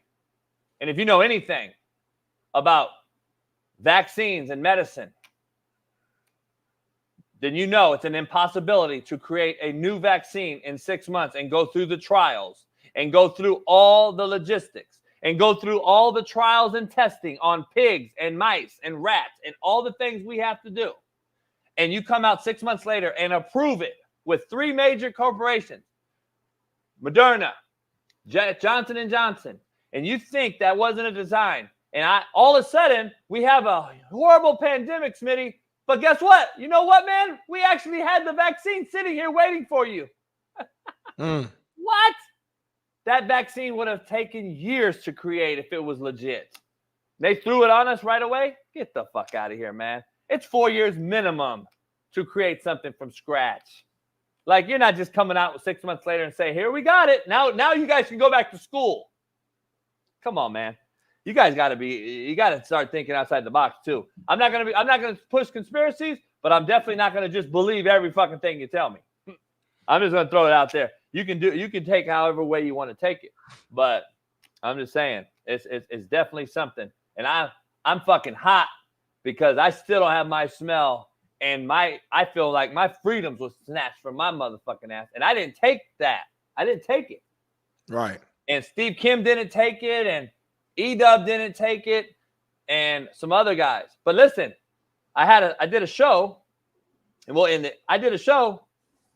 A great friend of mine, Derek Sparks. A lot of you in the chat may have heard the name. A Washington State legend, running back, played with Drew Bledsoe, played for the 49ers. He was the first California high school transfer. He went from Banning High School to Mater Dei. Was a legend, and he died. I did a cancer thing for him up in Seattle. I did a cancer thing for him. And his daughter had cancer. She beat it. Luckily, she's alive. He had a couple daughters. And I go up there and do a thing.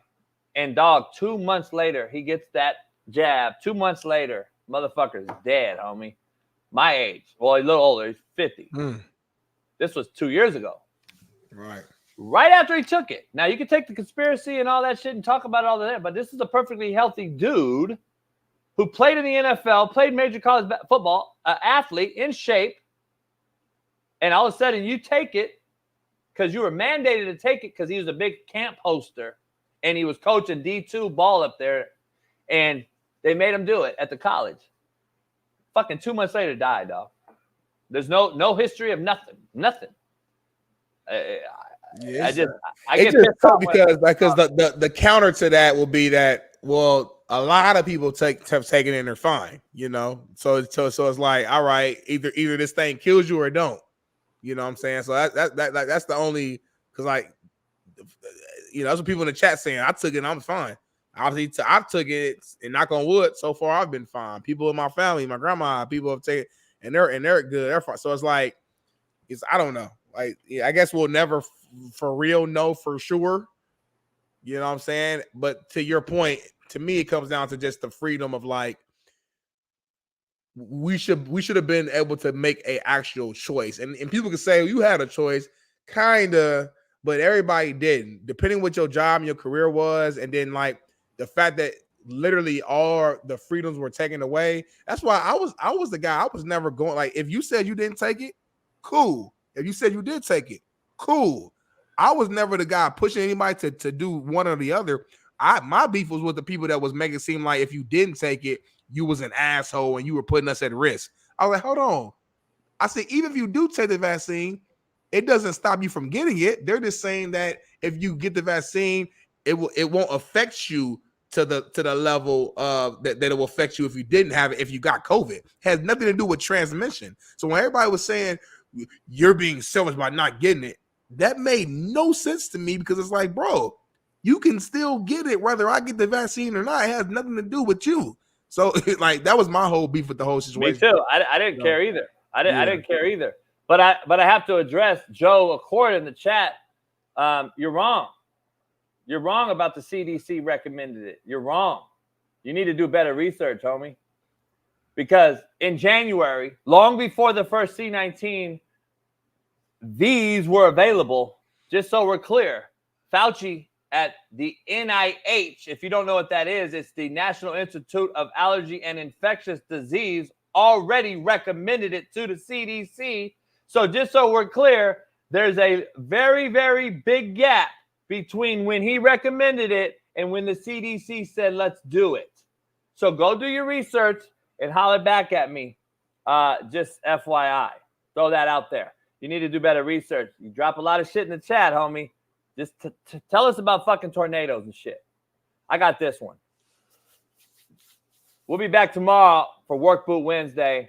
I got to get out of here and get to the studio. Much love to everybody in here.